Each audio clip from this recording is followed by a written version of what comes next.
clouds, that he was doing advanced mathematic equations on the back of napkins. But if you actually go into some of the videos of people that met with Epstein at the time, they said he was awfully unimpressive when it came to finance and markets and economics.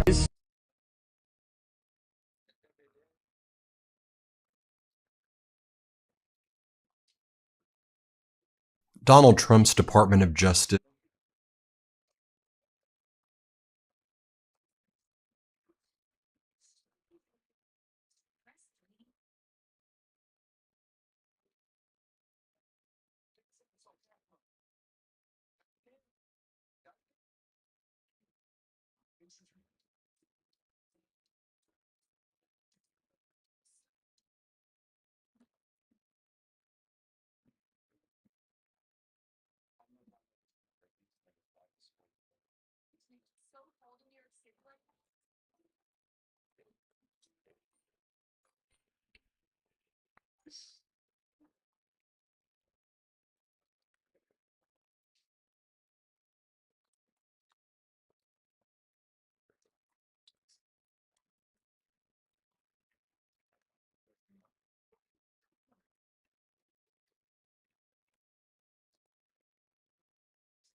just made a stunning admission regarding its handling of the Epstein files and Donald Trump's connections with Epstein.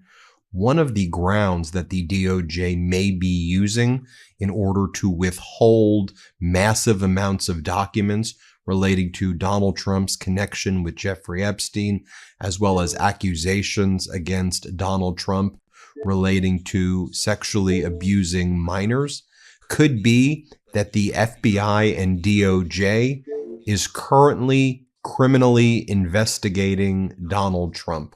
And you may say, do you think that they're actually really criminally investigating Donald Trump?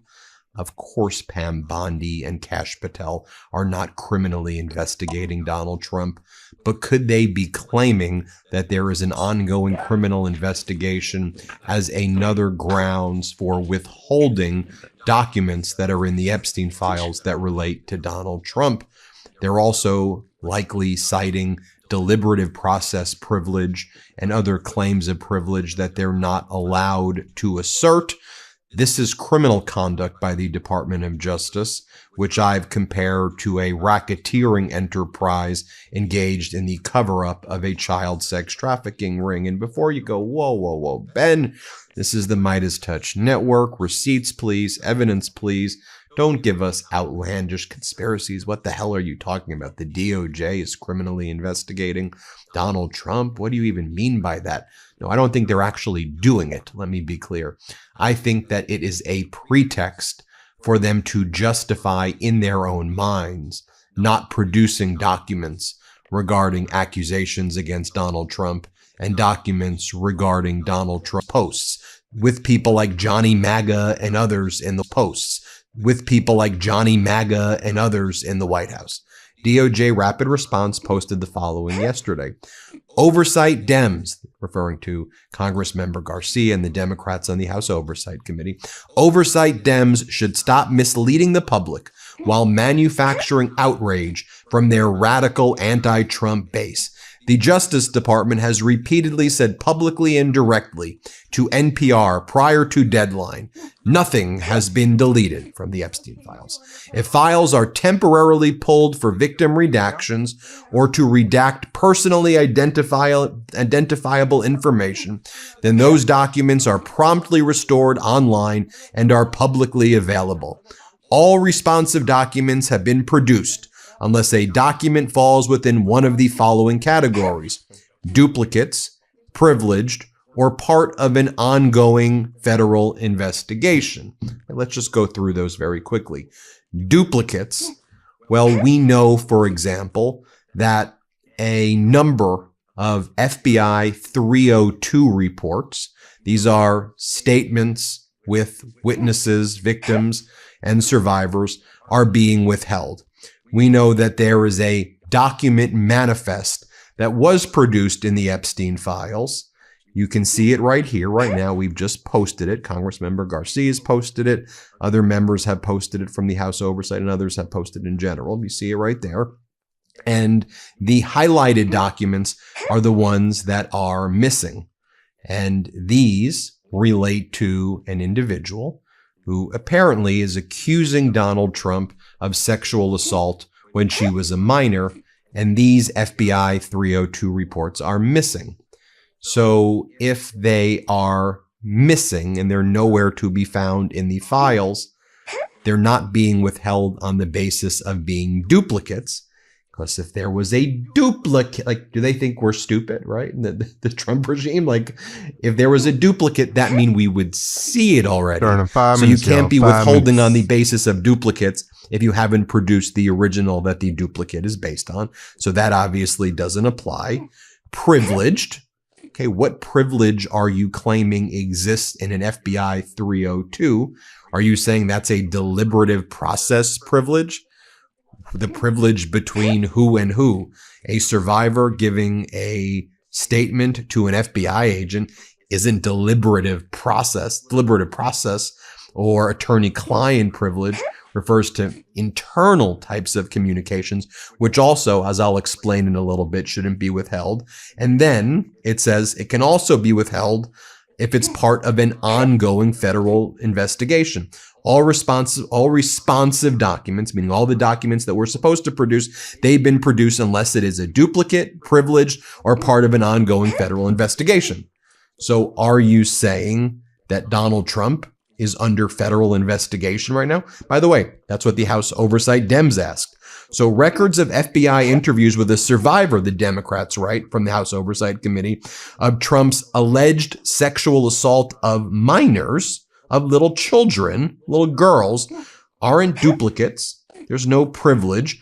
Are you saying that there's an active, ongoing federal investigation into President Trump?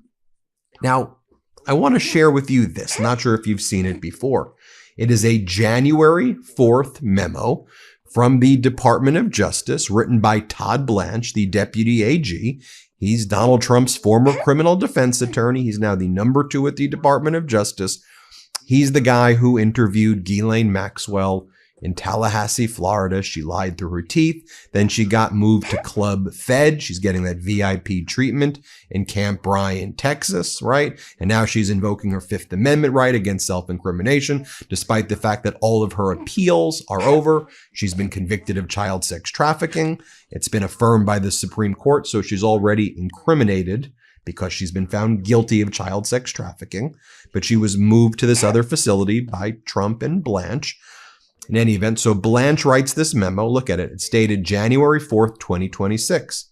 It's an interesting date because under the Epstein Transparency Act, all of the files were required to be produced on December 19th.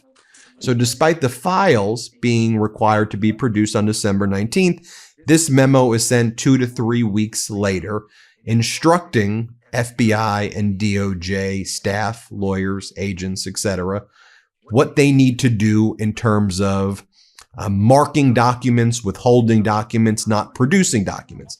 This memo is very telling, especially in light of that shocking admission that I showed you at the outset of what the DOJ is claiming as an excuse not to produce documents that we believe and that reporters believe show an accuser saying that Donald Trump sexually assaulted her as a minor. This memorandum, Todd Blanche writes, memorializes the protocol for conducting a responsiveness review of the Epstein files and to assist in providing guidance on redactions for victim identifying information and other protected categories of information. Please review the entire protocol before beginning your review. It is of paramount importance to the department that this review is thorough and that victim information is properly protected. If you have any questions about this protocol or about the documents under review, please escalate them promptly by emailing your questions to eftareview@usdoj.gov. Okay? I'd love to subpoena that account to see all of the communications that were taking place there, although they'll probably assert deliberative process privilege and not turn it over. So when you go into this next section where it says permitted withholdings and or redactions, you'll see that they even admit under the Epstein Transparency Act, it is not a permitted withholding to not produce something on the basis of a privilege. Right? So let's just go through it. We're taking this step by step, right? Here's what Todd Blanche writes. Even if a document is responsive, the Act allows for certain withholdings and redactions, except that no record shall be withheld, delayed, or redacted on the basis of embarrassment, reputational harm, or political sensitivity, including to any government official, public figure, or foreign dignitary. Permitted withholdings or redactions under the Act fall into 5 categories. 1, that they contain personally identifiable information of victims or victims' personal medical files. Obviously, that shouldn't be produced. Depict or contain child sexual abuse materials.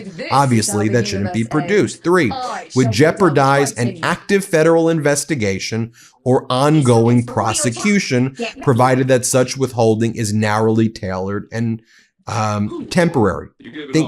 Pause on that one for a moment, okay?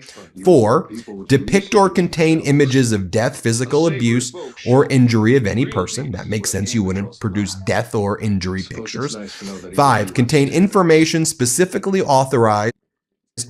The battle starts in 5, 4,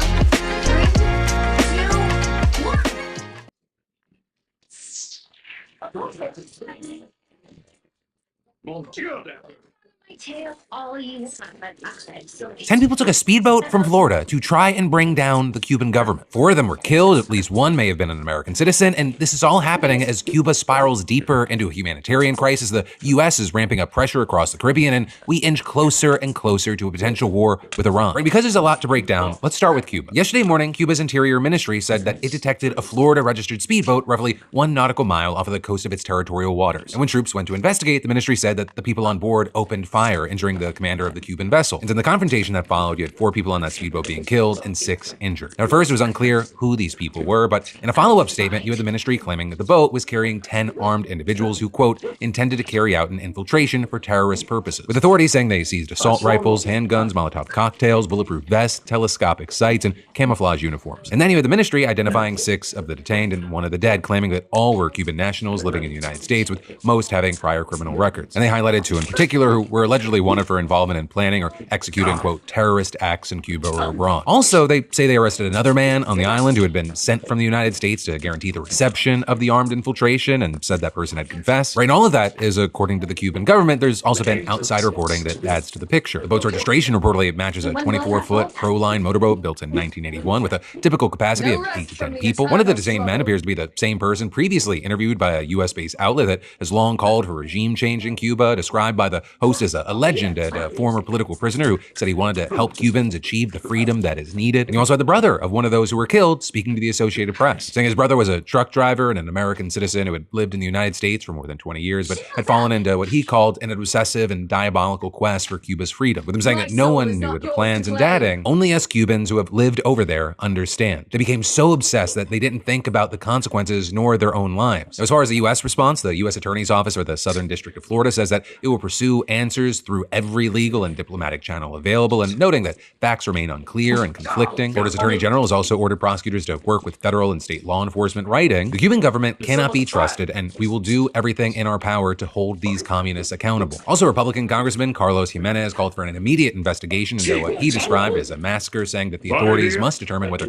any victims were U.S. citizens and establish exactly what happened. And then, of course, you also had Secretary of State Marco Rubio. He also is the son of Cuban immigrants, saying that he wouldn't speculate, but confirmed confirm that the DHS and the Coast Guard are investigating independently. And his message was a simple one, saying we're going to have our own information on this. We're going to figure out exactly what happened. Now, with all that said, right, this is bigger than just Cuba, right? This incident doesn't exist in a vacuum. Right? It's happening less than 2 months after the United States helped take down Venezuelan President Nicolas Maduro. And since then, the U.S. military has been destroying small boats that it claims without evidence were involved in drug trafficking in the region, killing at least 150 people in 44 strikes so far. And in fact, after the Venezuela operation, you had Trump saying that Cuba was also ready to fall, and his administration has backed that up with action, cutting off Venezuelan oil and money from flowing to Cuba, blocking other oil shipments, and signing an executive order threatening tariffs in any country that sells or provides oil to the island. Now, U.S. pressure on Cuba, it's not new. American sanctions have long been at least partly responsible for the country's economic struggles. But these new measures, they push the country to the brink of a major humanitarian crisis. And that's all while Cubans in the U.S., they're being swept up in Trump's mass deportation effort and sent back in record numbers. And understand, that's a significant shift because nearly 1 million Cubans have fled to the U.S. in recent years, and they've historically been treated as political refugees with a fast track to residency. Now, with all that said, a piece of news that appeared good for Cuba, you had the Treasury Department saying that it would now allow American and some international companies to resell Venezuelan oil in Cuba, claiming that the decision was made in solidarity with the Cuban people. But also, when you look into it, Cuba needs about 100,000 barrels of oil a day, and what it might get from private companies here, it's expected to be far less than that. So this could definitely help, but the crisis isn't going anywhere. Now, as far as Rubio, for his party, argued that Cuba's situation proves that its system is broken, saying that's a system that's in collapse, and they need to make dramatic reforms to open the space for both economic and eventually political freedom for the people of Cuba. And notably, Rubio made those comments after arriving in the Caribbean for a meeting of regional leaders, framing it as the administration prioritizing the Western Hemisphere after largely being ignored for a very long time. But that framing also gets complicated when you look at where the administration's military attention is actually going. Because right now, we are seeing the largest American military buildup in the Middle East since the 2003 invasion of Iraq. And you've got Trump reportedly considering multiple options for attacking Iran. Limited strikes, sustained and widespread strikes, targeting nuclear and missile facilities, and efforts explicitly aimed at regime change. Now with that, you've got House Democrats saying that they'll force a vote on a war powers resolution requiring Trump to get congressional authorization before striking Iran. But one, that won't happen until next week, and two, it might not even get enough votes. And the last realistic chance to avoid a military conflict may have been in the talks that took place today, which ended with no deal, and reportedly Trump administration negotiators Jared Kushner and Steve Witkoff walking away very unhappy with Iran's proposals. And that is, you had Trump saying in his State of the Union that he'd prefer a deal, but he also added, "I will never allow the world's top sponsor of terror have a nuclear weapon." And as far as the administration's full list of demands, it goes beyond nukes. Officials have said that Iran must end all nuclear enrichment, give up its existing stockpile of enriched uranium, limit its ballistic missile program, and cut support for proxy groups like the Houthis and Hezbollah. The nuclear issues may be handled first, with the rest addressed in follow-up talks. But the core question is enrichment. And Iran has long maintained that it wouldn't build a nuclear weapon, and there's no recent evidence of an active weapons program. But it's also enriched uranium to levels that serve no civilian purpose. And after earlier talks, you had U.S. envoy Steve Witkoff saying that Iran was willing to limit enrichment to 3.67%. Right? And that's roughly the same level that was agreed to in 2015 during the Obama-era deal that Trump pulled out of during his first term. But then, after backlash from Republican lawmakers, you had Witkoff shifting, saying that we cannot allow even 1% of an enrichment capability. But you've got Iran saying enrichment's a non-negotiable, right? Their foreign minister posted this week, Iran will under no circumstances ever develop a nuclear weapon. Neither will we Iranians ever forego our right to harness the dividends of peaceful nuclear technology for our people. So you have a situation where both sides have drawn red lines that don't overlap. But I will say there may be movement. But as far as what Iran's willing to compromise on, some reports have suggested that Iran is offering to suspend its nuclear activity and uranium enrichment for several years and then transition to a very low level of enrichment, as low as 1.5% for medical and research purposes. And they're also reportedly offering to dilute several hundred kilograms of highly enriched uranium and allow UN inspectors full access to monitor compliance, with Iranian officials publicly saying that the proposal will include a pledge to buy American goods and lift a ban on U.S. companies investing in Iran's energy, oil, and gas and mining sectors. Whether that's enough is an open question, especially when there are reportedly people in the administration who believe that a strike would force Iran to accept everything that they want, or possibly including abandoning enrichment entirely. Though that also, as you have officials warning that any strike would likely trigger a much stronger retaliation that Iran has shown in the past. Then also with that, there's the question of who's pushing hardest for a strike. And with that, there are reports that some in the administration are hoping that Israel will actually strike first, believing that that would make U.S. involvement more palatable to the American public. And that's actually something that Tucker Carlson put a sharper point on, arguing that Israel is driving the push for war, but that shifting public opinion means that this is actually the last window. Everybody knows the only reason we're having this war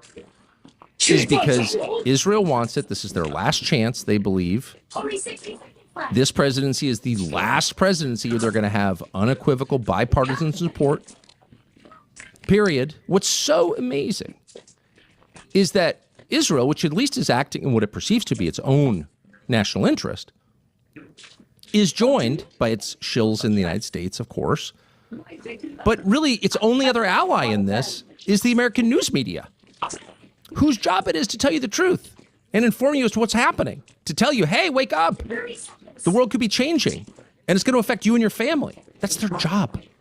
And instead, they've been lulling you to sleep with the same variety of transparent lies and propaganda. Now, you can agree or you can disagree with Carlson's framing, but the underlying dynamic that he's describing, that there are powerful voices pushing for military action while the public appetite for another Middle East conflict is low, that is something that's worth paying attention to. Because whether these Geneva talks produce a deal or they fall apart, the decisions being made right now, they can determine whether this stays a diplomatic standoff or becomes something much, much bigger. And then there's more we've got to dive into in just a minute, but first let me thank a sponsor and say, I love when companies announce a breach like it's a weather update, a little light identity theft moving in from the West. And that's why I want to remind you about Incogni, today's sponsor. Even when a breach only exposes emails and phone numbers, that's still incredibly valuable to scammers. Like the recent Substack breach that exposed emails, phone numbers, and user metadata for around 700,000 users. No passwords needed for that to cause chaos. Once your contact info is out there, it can be used for targeted phishing, spam, scam calls, and identity-based fraud attempts that feel weirdly personal. And it's not just breaches. Your information also gets bought and sold by data brokers, and these sites, they collect and publish personal details like it's a hobby. But Incogni helps by tracking down those data brokers and sending removal requests on your behalf automatically. So instead of you spending hours filing opt-out forms, Incogni does the annoying part while you continue being a person. You can even see the progress in their dashboard, which is nice because I love proof that something's actually happening. And if you're on their unlimited plans, they also offer custom removals for specific people search sites that you find. So just scan that QR code or go to incogni.com/DeFranco and use code DeFranco for 60% off. Again, that's incogni.com/DeFranco, code DeFranco. Take your personal data off the market. But then diving right back into the news, Hillary Clinton just sat for a closed-door deposition today in the House Epstein investigation, and before she even walked in, she came out swinging, accusing Republicans of using her to distract from what she says is the real story: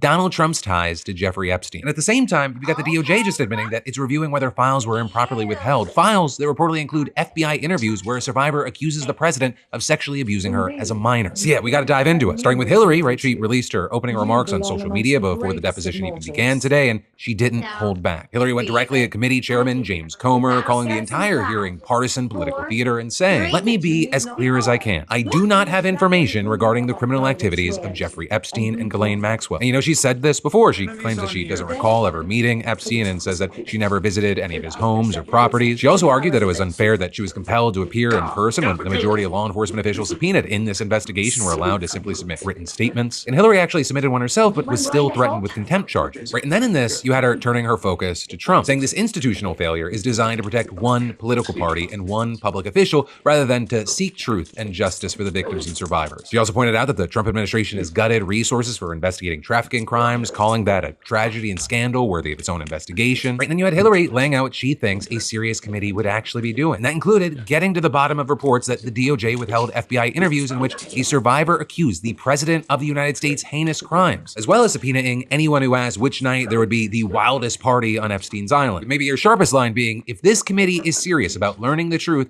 it would not rely on press gaggles to get answers from our current president on his involvement. It would ask him directly under oath about the tens of thousands of times he shows up in the Epstein files. That last point, it matters because it's not just rhetoric. Multiple reports now have alleged that the DOJ withheld records from FBI interviews where an unnamed woman accused Trump of sexually abusing her when she was a minor. Under the White House, they tried to minimize these reports, but yesterday you had the DOJ saying that it would review whether files were improperly withheld. And that is significant. It is not a confirmation, it is not an admission, but an acknowledgement that the question is serious enough to warrant a review, or if we're being honest with the state of things, the theater of a review. Now, all that said, you had Comer pushing back on the partisanship accusations during a press conference this morning. The Democrats have just as many questions for the Clintons as the Republicans. So this isn't a partisan witch hunt. This was a motion, a bipartisan motion supported by the Democrats to bring the Clintons in. So I don't think it's any type of being unfair in any way to the Clintons. He was also then pressed on whether the committee would extend that bipartisanship spirit to Trump's Secretary of Commerce, Howard Lutnick, who also appears in the Epstein files. And while Comer said that it was very possible, he gave nothing concrete. And then on the allegations against Trump specifically, all he offered was that the committee was looking into them, and then he quickly pivoted to accusing Democrats of misleading the public about the files. But with all this, the Democrats on the committee were not having it. My fear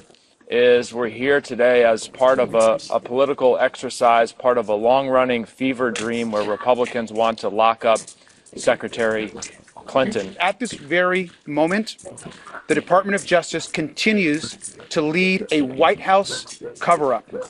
And we're going to be demanding, even over these next few days, that the remaining files that have not been released get released to the public. And that includes new files that were just discovered in the last couple days of a survivor that has made serious accusations and allegations against not just Jeffrey Epstein, but also against President Trump. I hope that Chairman Comer and the Republicans will join us in demanding that the person who actually appears more times in the files than the former president, who we want to speak with, is President Donald Trump. And so let's get President Trump in front of our committee to answer the questions that are being asked across this country. And then also with this, because just we have ridiculous people in positions of power and apparently nothing can ever go smoothly, with the deposition hitting a snag early on when you had conservative media personality Benny Johnson tweeting a leaked photo from inside the closed-door hearing that was reportedly sent to him by Representative Lauren Boebert. And since this is closed-door testimony, images aren't authorized. The deposition had to be paused over this leak. And so with that, you had Hillary reportedly saying that if things are leaking online anyway, the press should be let into the room. Or you had Boebert defending Johnson, saying that he did nothing wrong and the deposition eventually resumed. Also with that, it's unclear why she shared the photo in the first place or whether anything further will come from it. But then, as far as what's next, the deposition, it's being videotaped, but it's not going to be released until later. You also have Bill Clinton testifying privately tomorrow, and by all accounts, his session will be more consequential. Bill has more concrete ties to Epstein and will likely be questioned about photos and files depicting him with redacted individuals. You also have Comer promising both depositions will be very long, especially Bill's. And so really, we're in this waiting game. We'll get initial readouts from representatives as they step out of the room, and then eventually the footage itself. And so, the real question at that point will be whether what different members say happened matches what we actually see, or whether both sides or one side end up spinning from the moment they walk out the door. And then, of course, we get to do the whole thing again tomorrow with Bill. Right? As all that plays out, the Trump administration just cut $259 million in Medicaid funding to Minnesota, and over 500,000 kids are about to lose their health care because of it. And as far as the stated reason, it's fraud, but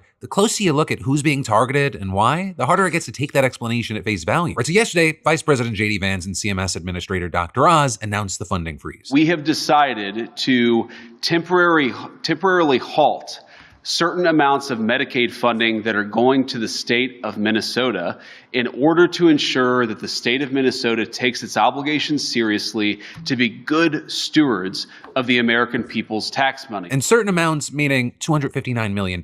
Right? Minnesota's Medicaid and Minnesota Care programs, they serve nearly 1.3 million people, roughly 1 in 4 Minnesotans. And about 2/3 of those enrollees are parents, children, and pregnant women. And this also comes as there's a 6-month national moratorium on federal funding for durable medical equipment, including prosthetics and orthotics. So this isn't like a surgical strike at fraud. This is a sledgehammer to healthcare access for an entire state. Now, with all this, is there a fraud problem in Minnesota? Yes, that part is real, and it is serious enough that it contributed to Governor Walz dropping his campaign for re-election. Walz himself even acknowledged it, saying that the state had made systemic changes to the way we do business and that the government can't effectively deliver programs without earning public trust. And the fraud typically looks like individuals or businesses billing state agencies for social services, think childcare, nutrition programs, housing, without ever actually providing them. Far too many people have gotten rich by taking what is the best of the American spirit and getting rich off of it instead of providing services to kids who need it.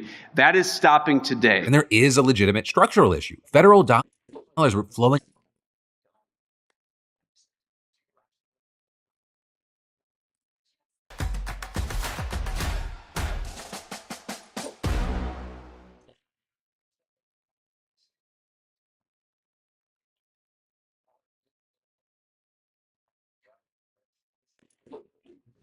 Welcome back to the coolest channel on YouTube. Look, man, smash that like button. Let's get this video to like 20,000 likes. Y'all been killing it lately, and I'm gonna keep it being with y'all. Y'all have reached the milestones of the 20,000s multiple times.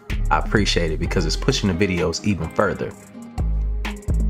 I did order the infrared technology so that I can walk around, and I might have told y'all this already, but look, I'm just so excited to see these damn lizards out here if they out here in my city. I might need some security, y'all. I'm not suicidal. I love my life. I love y'all.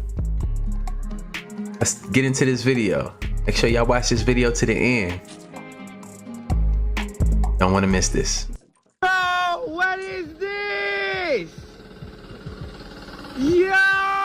Bro! Look at this!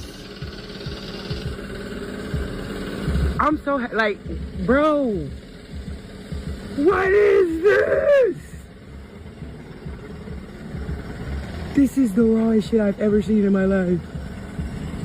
Is it real? Like, what is this?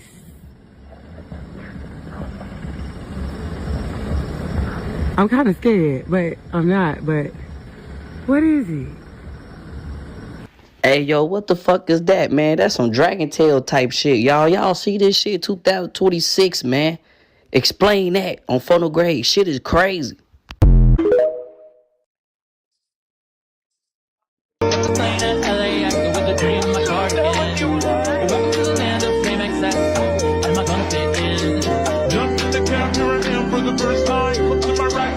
Hollywood sign. This is also great.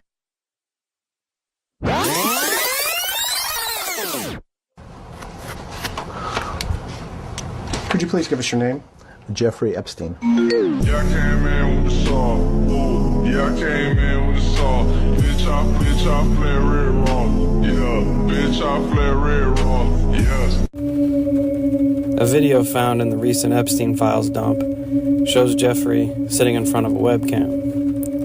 And in a doorway in the background, we see some sort of humanoid entity. It has a large bulbous head, and it's standing in the doorway of a room. It's not a static figure, because as you can see, it moves toward the end of the video. It has a humanoid body, but a large bulbous head. The video's grainy, so it's hard to make out any other features, but some people claim to see large eyes as well. Could this entity be something similar to Lamb, who was summoned from a different sexual deviant in 1918, one Aleister Crowley?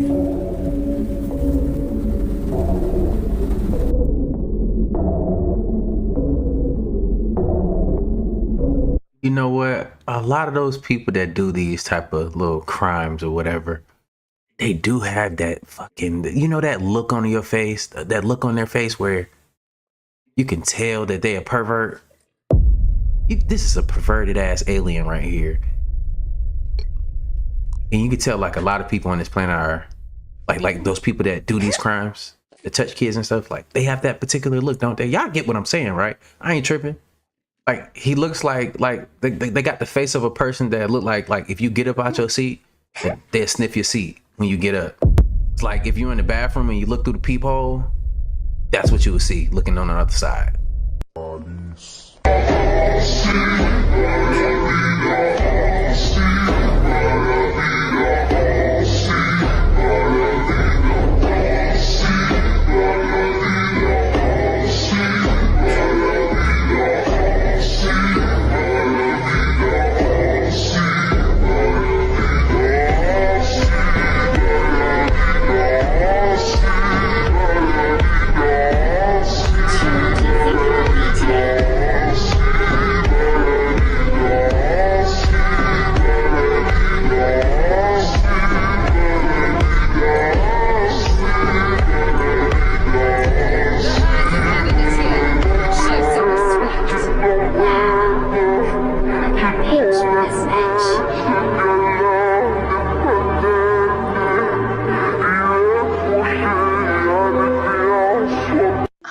Ready for this rabbit hole? Ghislaine Maxwell's sister, Christine Maxwell, is the co-founder of the corporation that the FBI's counterterrorism division used to surveil the footage from 9/11. She also had her hands in Magellan, which, if anyone remembers many, many years ago, was the first curated internet search engine. But that's not even what's crazy. Stick with me here. The data mining and the software company that the FBI's counterterrorism division used was called Chiliad. This is where it gets crazy. Leslie Benzies and Sam Houser are the presidents of Rockstar Games, which are the ones that created GTA, and Leslie Benzies was actually the lead developer for Grand Theft Auto. Both named in the Epstein Files, but who remembers Mount Chiliad? in Grand Theft Auto 5.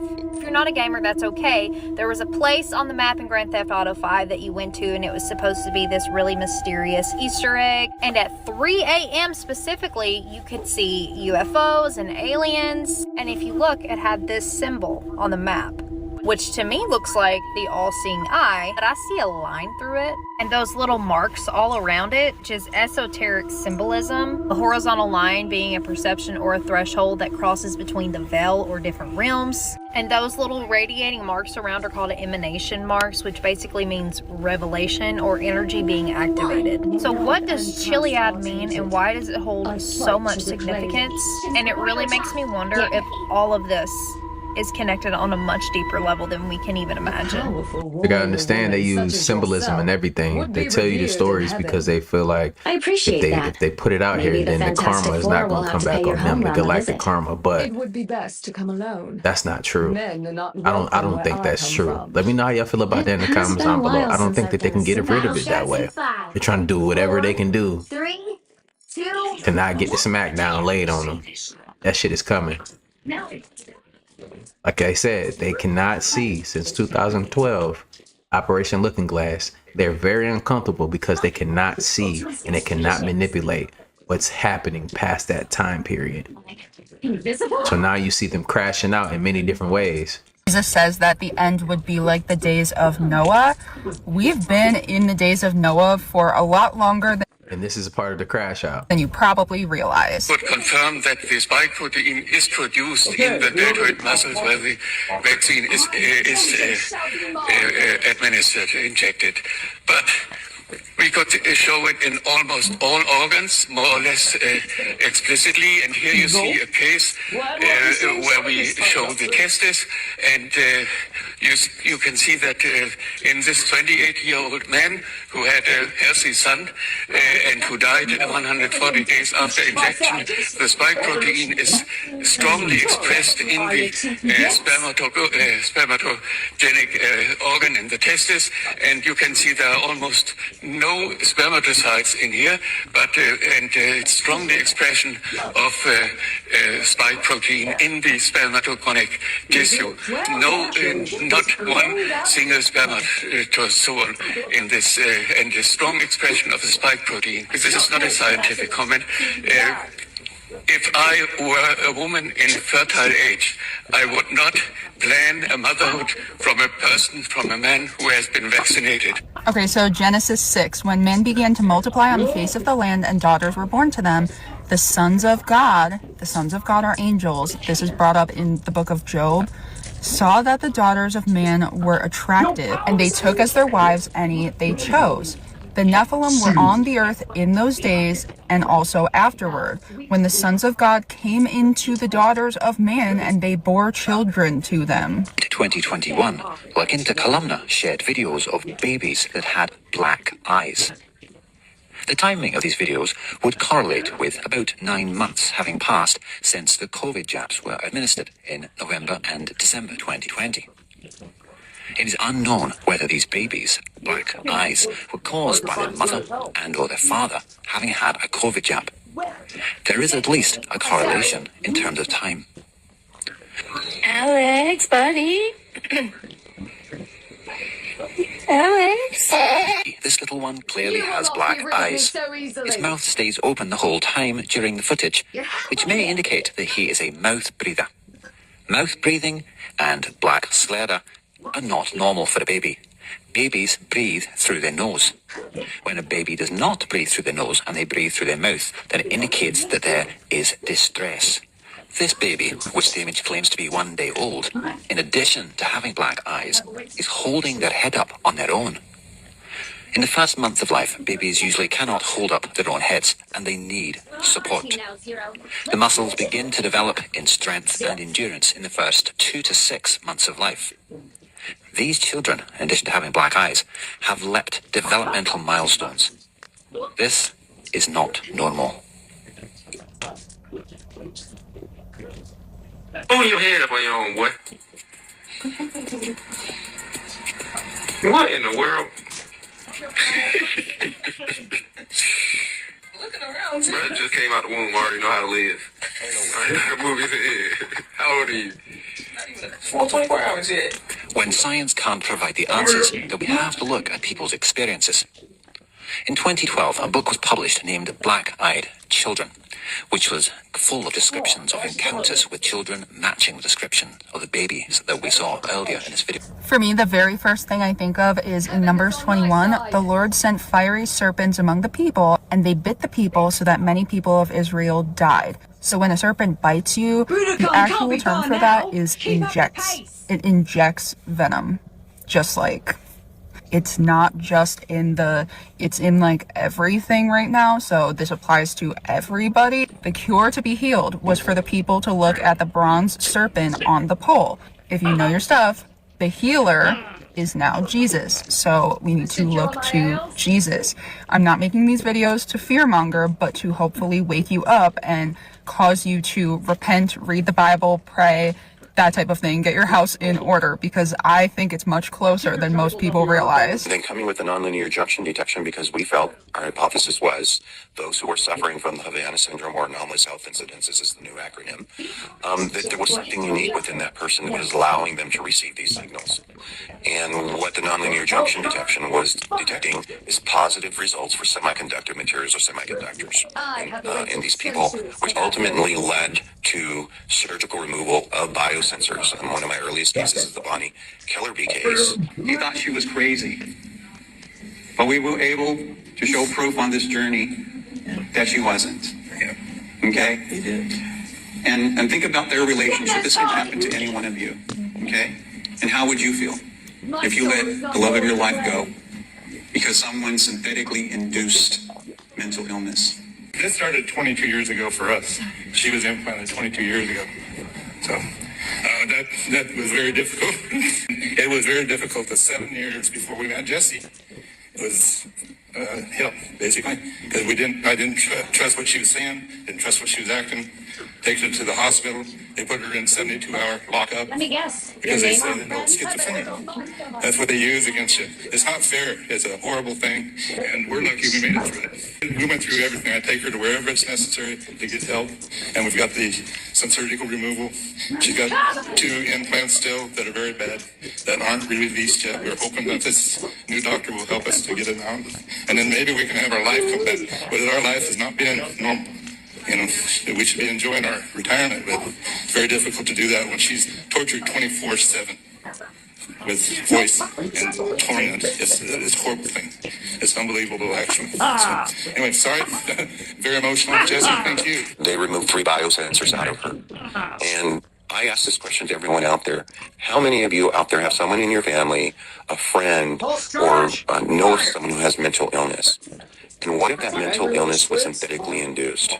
So they not only get the materials to build these things in us via, but also this way.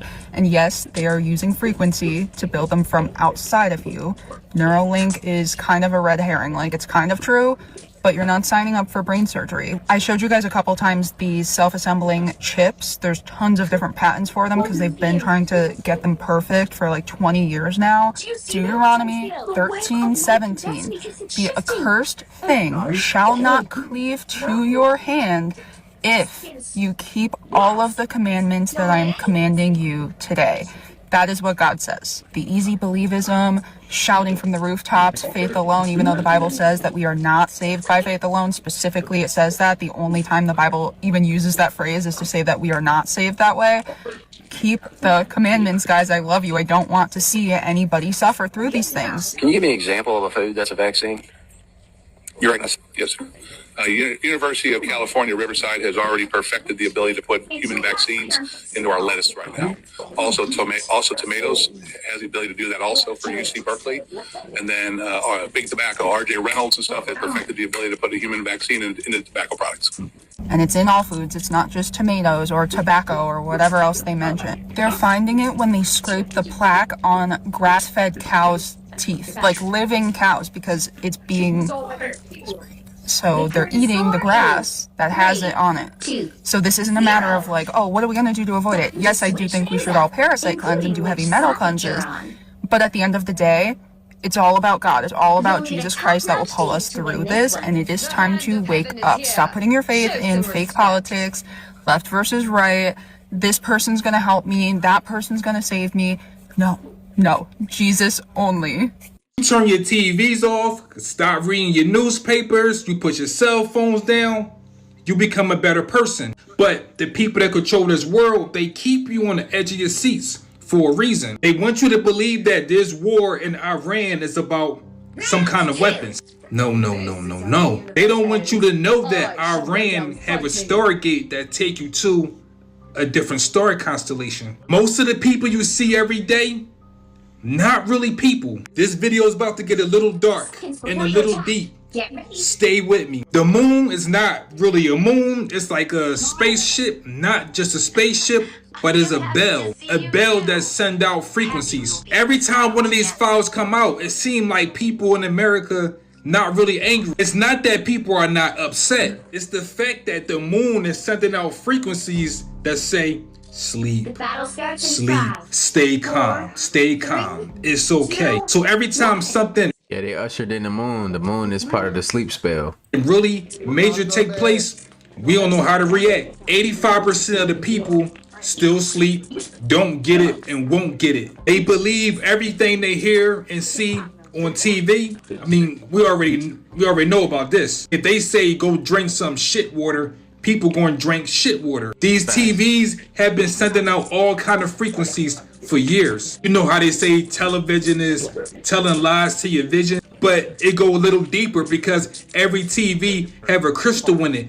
and that crystal attacks your pineal gland. This planet we live on is really like a farm.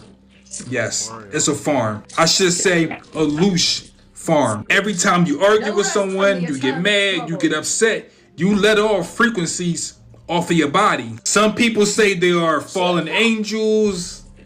They're not really fallen angels. They are interdimensional beings, meaning they can come in our dimension, leave our dimension, and go back to their dimension. They can start all kind of chaos here and go back home. So many people believe that this next war is going to be physical. It's not going to be physical or mental. It's going to be spiritual. The veil has been lifted. Spiritual world and the physical world is really thin. And when people finally see, they're going to lose their mind. I mean, half of the world already lost their mind, but it's going to get much darker. Heaven is on my side. You are what they fear, and your time is here, maybe not near. February 28th, when I say 4 days around the corner, they're so scared of it that they went ahead and took away my life privileges till the 27th, just from talking about the potential of what this can do if you tap and tune into it. All right. Once again, February 28th, the planetary parade is popping off. 30 minutes after sunset, 30 minutes after sunset, your DNA DEA has the potential to come online and unlock if you take advantage of this opportunity. You ever wonder why there is a certain surge and rush in AI, okay, and why all of the food is... And all of these music festivals are going on, and all of these ICE agents that are rounding up people. Babes, this is just the beginning. Once you realize that they have spiritual foot soldiers that are gearing up for what you are going to be potentially able and capable of doing, then you realize that you are the thing that they fear.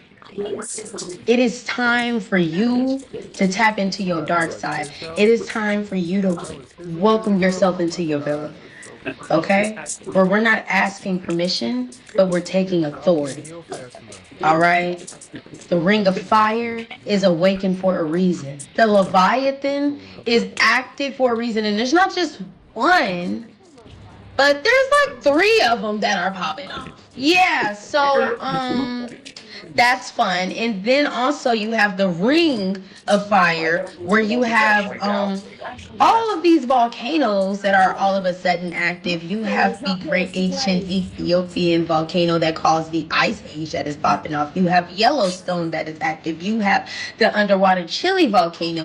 The underwater 5 gases at 300 feet. You're smoking their gas today because they dropped this gas only on technically advancing communities on the planet. Okay? Every 4 to 6 weeks. So you could be getting it today. Just the tip of the iceberg. Alright, can you back up? I think we have found who brought the last reset. We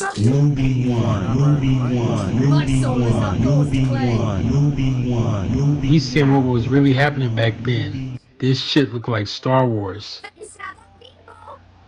Just be saying anything, I think bro. we That's have found not real. what brought the last reset. This video is from the Vatican, hidden from us all. However, the truth must be revealed and always come to the light. Pyramids. I can't do it. Trendsetters of the entire world, and let it be known worldwide. I'm Newbie One.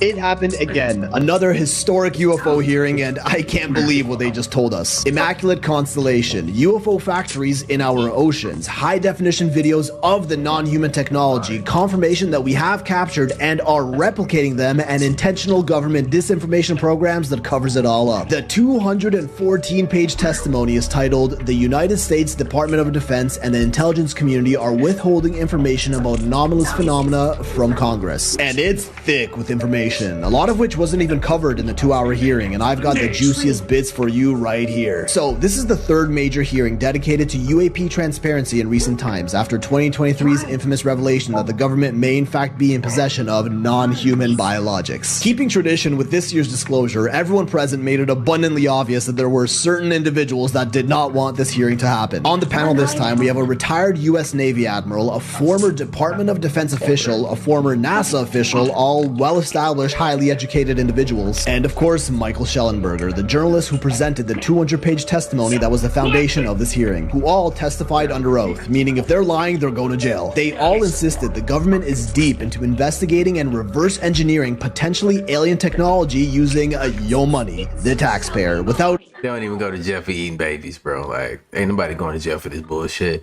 This is a part of them trying to distance themselves, give themselves, shall I say, give themselves a little bit more time.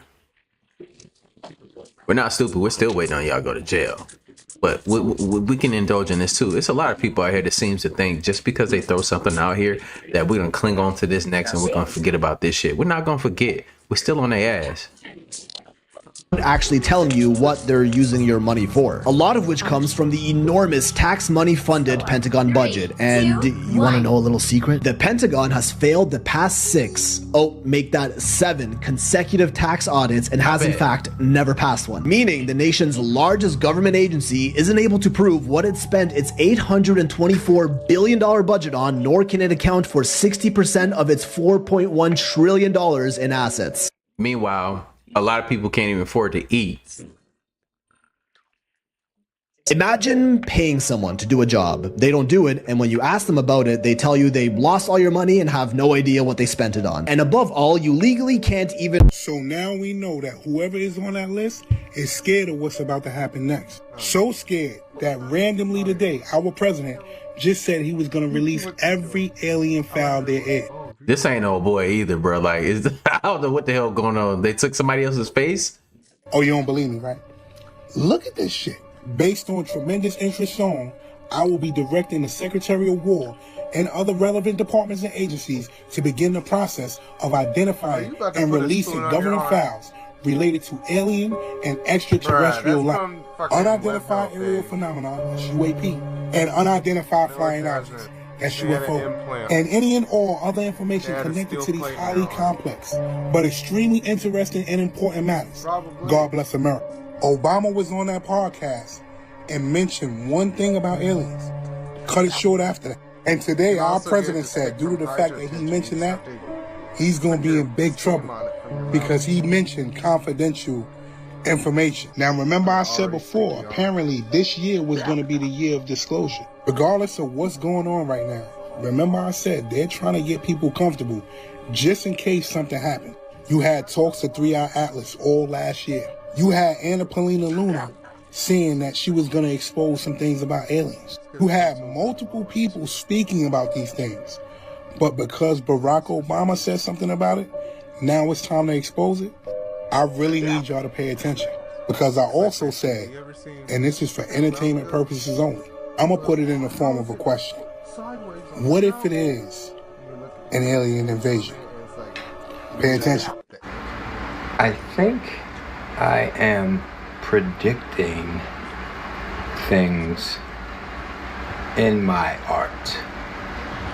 Because this is what I have painted based on what I feel. And right now, this is feeling very real. Everyone is feeling away over this Epstein shit. These buildings represent the system that we are all victims to. And this is all of us unified together, ripping this system down. Look how colorful. It's an array of human beings. This is my prediction. I got other predictions. This is my other prediction. That's coming soon. Sure. Many of y'all have been having dreams about some of the scenarios and how they can play out. It's been an influx of people that's been having dreams about the scenarios, including myself. But one thing I can say is I didn't even hear that. that regardless of what happens, we gotta stick together. I'm live streaming, bro. I think we will. I told you that. In the times that we need each other the most, we do stick together. And I remember going into the military, right? And there's a lot of racist. It was a lot of racist white people that I was in basic training with. Or villain. I'm not judging. For real. They knew it. But we went through so much together in basic training that they had a new outlook on life, and they admitted it to us. We were segregated at first, but going through hardships and pain together, it did bring us, everybody started to get a different level of respect. We all worked hard. We all put in work. We accomplished our mission together. I remember this one time, I forgot what it's called, Beast Week or something like that, when we all had to get intense and we all had our different groups and stuff like that. And we had to work together, setting up our bases and protecting our bases. And our TIs and stuff left. And they had this thing where you can like take each other's flags, but you had to invade them, right? So pretty much we put our minds together. We act like we were the higher ups, hiding our ranking and stuff like that. We were just bold. We walked in there, act like we were the instructors, and took everybody's flags. First night, you know, because we all came together on one accord and we all thought together, we acted together. And, you know, at the end of graduation, everybody was, you know, showing each other, like bringing the kids and introducing their kids, because they were teaching their kids this bullshit. Hate black people. They used to say we're nothing but takers and destroyers. Real shit. But at the end of it, like I said, they were introducing us to their children and apologizing and stuff, because they were passing that shit down too as well, and they understood that that was a bad thing. They learned that shit from somewhere else too. Just like the system that we trapped in today, we all learned bad shit about each other, different demographics of people. But it's not always like that, you know. And in reality, we're all people that's just going through shit, and we all been lied to, manipulated. But that's no excuse for us becoming adults and acting appropriately, not being idiots. So yeah, I have faith in us. Real talk. Some of us ain't gonna make it because we just stuck and ignorant and stuck in our ways. But like I said, what side are you gonna choose to be on?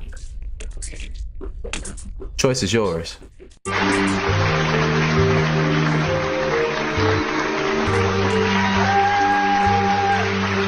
Because as you can see, they're all in this shit together on their side.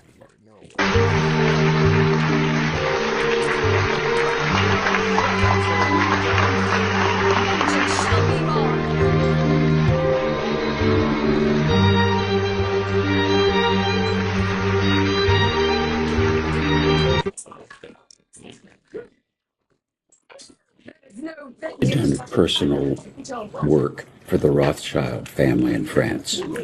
Well, specifically, I talked to Ellie de Rothschild, and so I mentioned that earlier. So he represented their whole family, so there have been a whole bunch of people. I mean, most of them I never would have met, but I knew Ellie. He would say, like, I'm providing financial advice to the founders of Google. I'm providing financial advice to Jeff Bezos.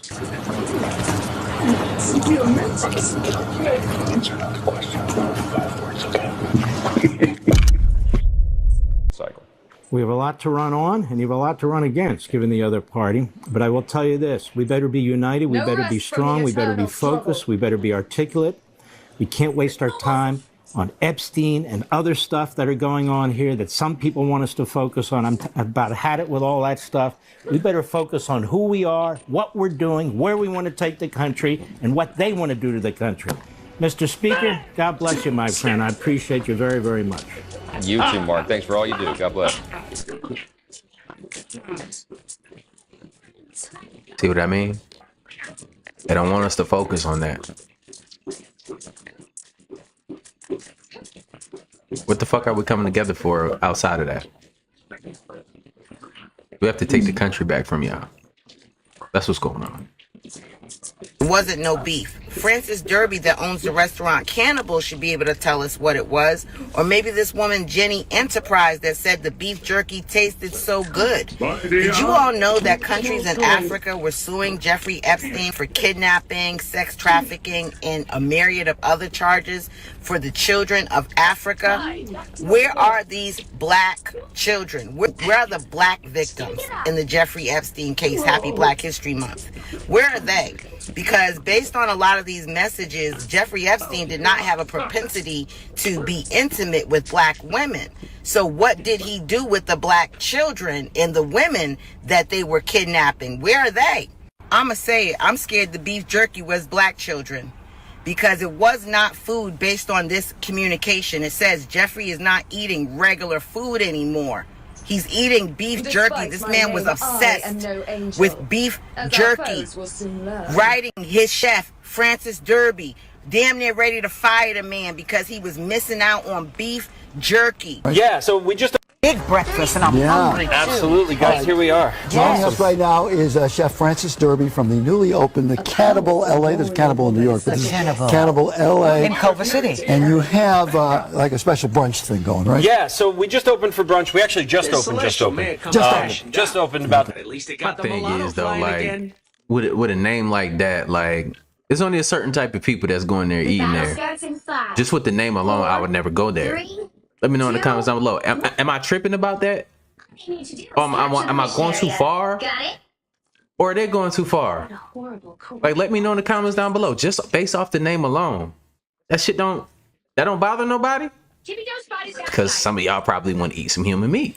You want to try it? Just go ahead and admit it. 2 months ago, we just started our brunch program. So one of the sandwiches that we're doing on the menu right now is called our Double Down. It's a sandwich that we created with, instead of bread for the bread, we're using hash browns. My goodness. Yeah. Gluten-free. Gluten-free. Heavy on the carbs, though. A little heavy on the carbs. This sandwich has a little bit of everything. So this has bacon, and it has ham, and it has sausage. We do all our sausage in-house. So.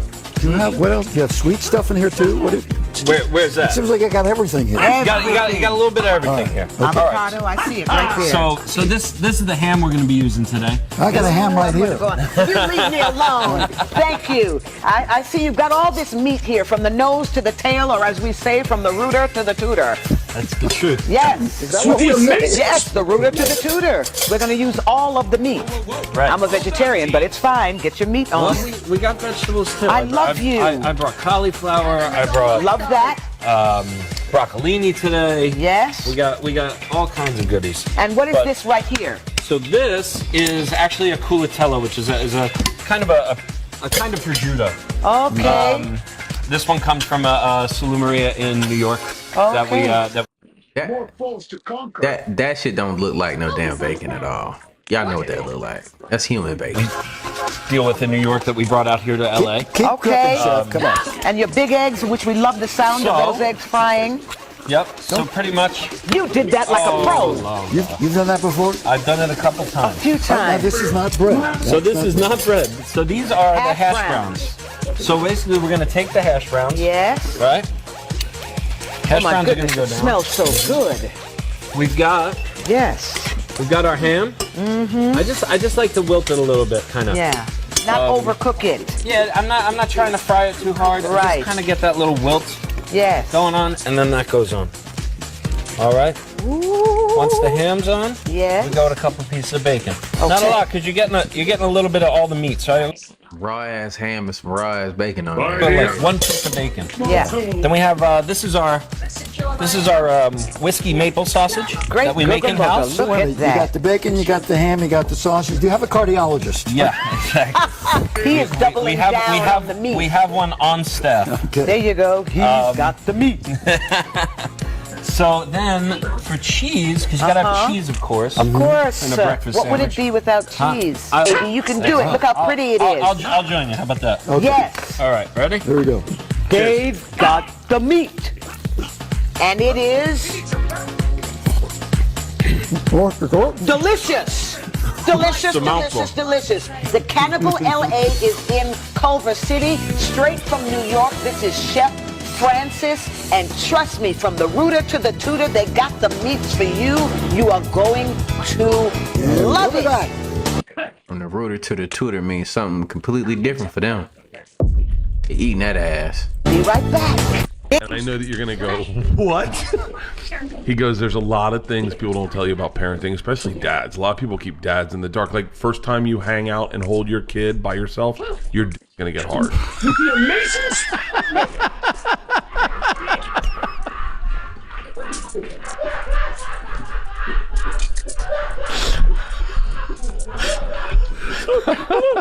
It gets better. So I didn't know any better, so I just listened to him. And I'm holding my kid going, how come my kid's not getting hard? I want it to get hard. I'm counting on you. Be wary of dislocation. I thought something was wrong with me. And so I totally am. My dick got hard when I held my kids. Oh shit, spectacular. I said,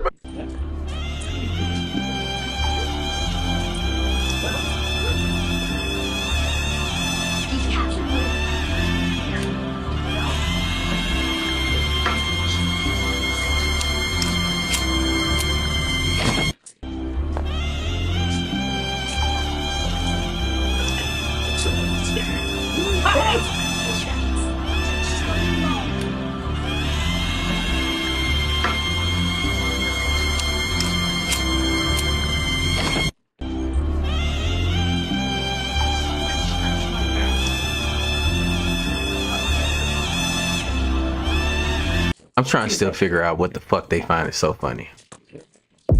I'm still trying to figure out what the hell they find so funny about that shit.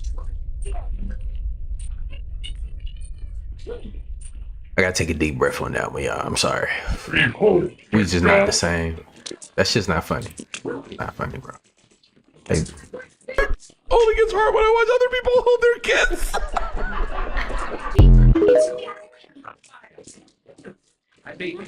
Hey, when y'all ready to walk these niggas down,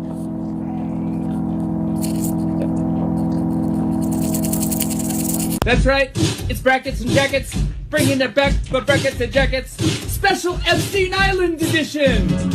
That's right, folks, Epstein, Jeffrey Epstein, the man with the island, which is suspiciously close to Haiti. That's right. You see this man, Jeffrey Epstein, is funding lots of people. He's funding lots of people on the street to make sure his shit doesn't get out. That's right. They want the record sealed. They're paying a lot of people. Epstein's paying a lot of people. Oh boy. For one, he's got a whole Mossad Media Matrix in America. And I would bet you anything that Alex Jones is one of them. Prove me wrong. That's right, Cappy's in the portal. Cappy's in the portal. Cappy's in the building with songs about Epstein. It's Breakfast and Jackets Epstein edition. Guys, I had some epiphanies today.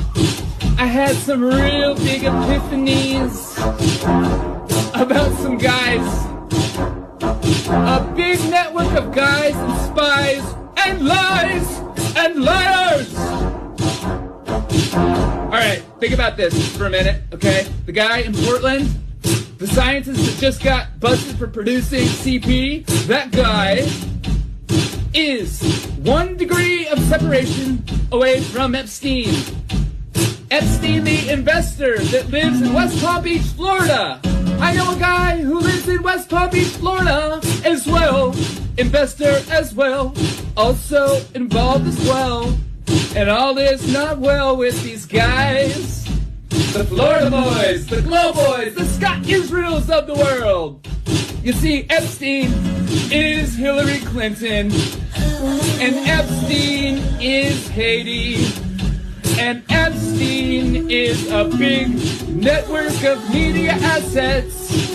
By the way, did you know that Steve Bannon was going to that guy for money? Also, Epstein is Epstein Oprah. Epstein is Chris Tucker. You remember him. Epstein is also Kevin Spacey. Epstein is also Prince Andrew. Epstein is also... Who else is Epstein? Who else is Epstein? Tell me. You guys know? Who else is Epstein? And that's why he's no longer around. He was dropping dimes on him. And this is before the documents actually dropped.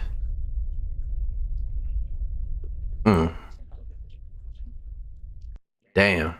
They signed a contract with your government, white America, and signed you over all over the planet.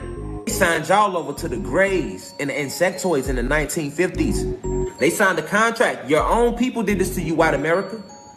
They signed, did you know that your own government signed a treaty with the Greys and the insectoids in like the 1930s? Yes.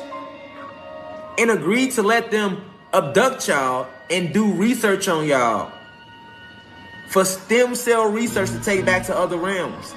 Why do you think after the 1930s or the 1940s, UFO sightings sped up?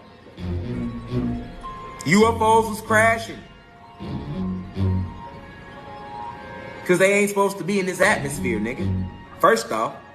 So when they come into it, they didn't know how to fly their ships correctly. While still trying to hide away from the sight of everybody that would see them coming here.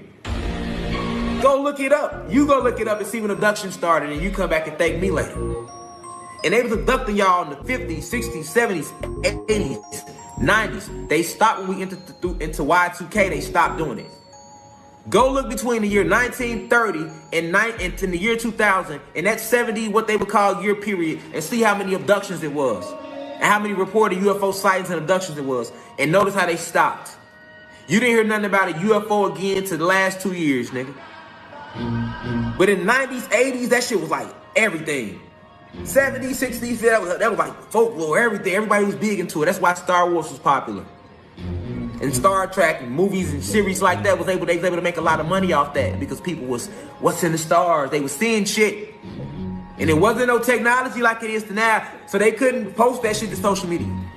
Nowadays, when people see shit and post it to social media, then what they do is they take a lot of bot pages and attack the posts. So that you'll see people commenting like, oh, they crazy. They try to make other readers think this person ain't telling the truth, or they ain't see what they posted, or what they posted ain't real. Most of the shit y'all be seeing posted on the internet, like otherworldly, when people seeing mermaids, and that shit be real, nigga. It be real. Yeah, they're the government will send 1,000 commenters under the post to be like, this shit ain't real, y'all. That comment, all the fake pages, they own the internet now. Don't get it. They made this they little shit now. And back then, when it wasn't like all the camera equipment, they just flat out say you was lying. You see what I'm saying? They signed this treaty with the insectoids and the Zetagrays. The Zetagrays are the ones that people were seeing. You know, the little short gray aliens. When you think of an alien, you think of a gray little short dude with a long neck with black eyes. Let's break that suit down. First off, that's not how the Zetagrays even look. That little gray suit you see, that's a suit. So when you seen them gray with the big blue, that was a whole suit. They had on a gray suit to protect their body from this atmosphere because they can't take it. They're not from here. Okay?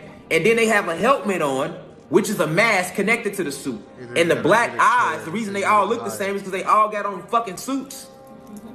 You have to bend over. Let's just say some astronauts did land on another planet, right? Which would never happen. Let's say they went to the Pegasus star system or something like that. All right, they get to the Pegasus star system. Motherfuckers in that galaxy will be like, all them niggas look the same. Because they just gonna see motherfuckers all white with this big round ass bowl on their face. They were like, they all look the same. Whole time, that's the suit they got on because the astronauts are not from the Pegasus star system. And the Pegasus star system is the actual star system. I'm not just saying some shit. That's like if they went to the Pegasus star system, you feel me? And they get there, and then niggas everybody in that galaxy gonna be like, man, them niggas all look the same, them earthlings, you feel me? When they don't. That was their astronaut suit with their helmet on. So I'm trying to get you to think of it from that perspective. That's why when people would cite the Zetagrays here, they, like that little alien emoji, they like, oh, that's the aliens, they all look the same. No, they don't. That's their suits they got on. The little black dots is goggles for them to see through. The Mare goggles on the suit. And they can't take the frequency of our atmosphere, so they have to put suits on.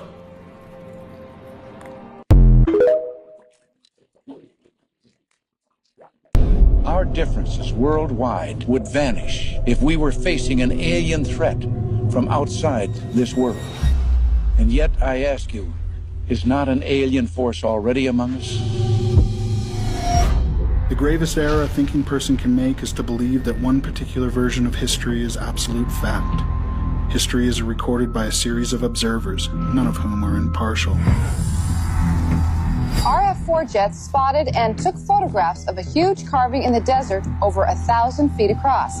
No tire tracks and no footprints. The Germans had a settlement on the moon, they had a settlement on Mars, and they were doing this as early as 1939. Between the age of 16 and 17 years old, I was transported to the moon, and after 20 years, I was age regressed back in time and then returned to civilian life. Extraterrestrial spacecraft have appeared over nuclear missile installations and have completely powered them down. We put together programs that went all the way out into the galaxy, not just this galaxy. According to some estimates, we cannot track $2.3 trillion in transactions. This money is going into underground military bases and secret space programs with technology far beyond what many of us could even realize. Everything we learn is designed to program our minds away from the truth. This film is the red pill that wakes you up to what's really going on in the world. And at some point, this is all going to break open. The more you get involved, the more compromised you become. They may actually kill you.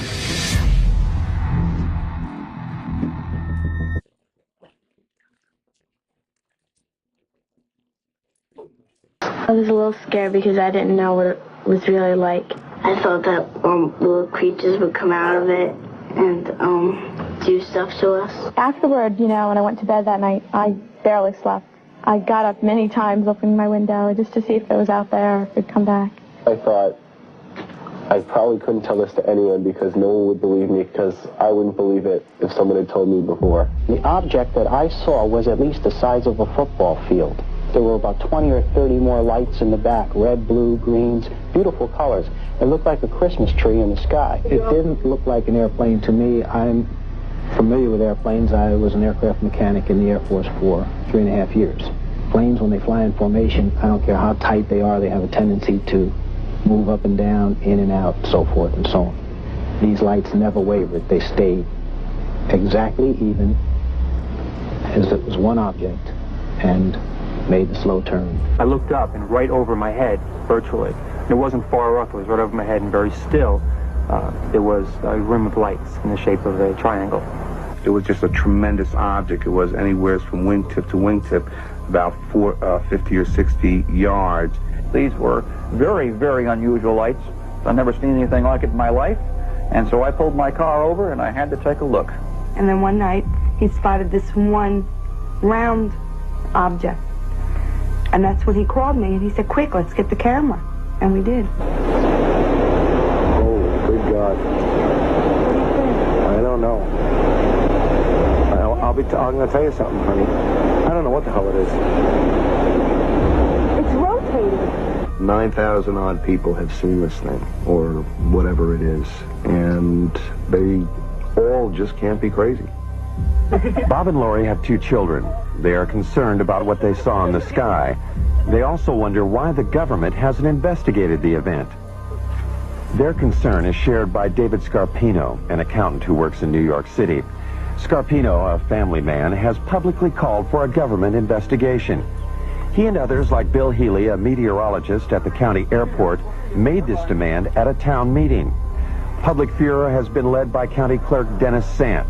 Sant feels that a government investigation is indicated by the fact that eyewitnesses have all reported seeing the same thing. You know, the movement was almost like a probing movement. It was very slow, and it stopped periodically and stationary, where it just came to a standstill, and then it would move to another position, and the movement from one position to another was just extremely slow. Now, the speed at which it was going at that point was very slow, because I had to walk at a very slow, deliberate gait to keep up with the lights. Every step I took, it moved a little bit. It moved in a very straight line, very slowly. There was absolutely no noise.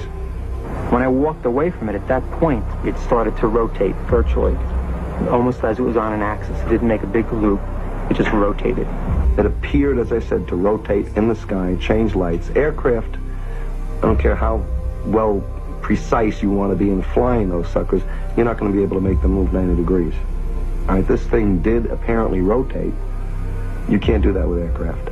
I know what it wasn't. It wasn't an ultralight. It wasn't a blimp. It wasn't gas.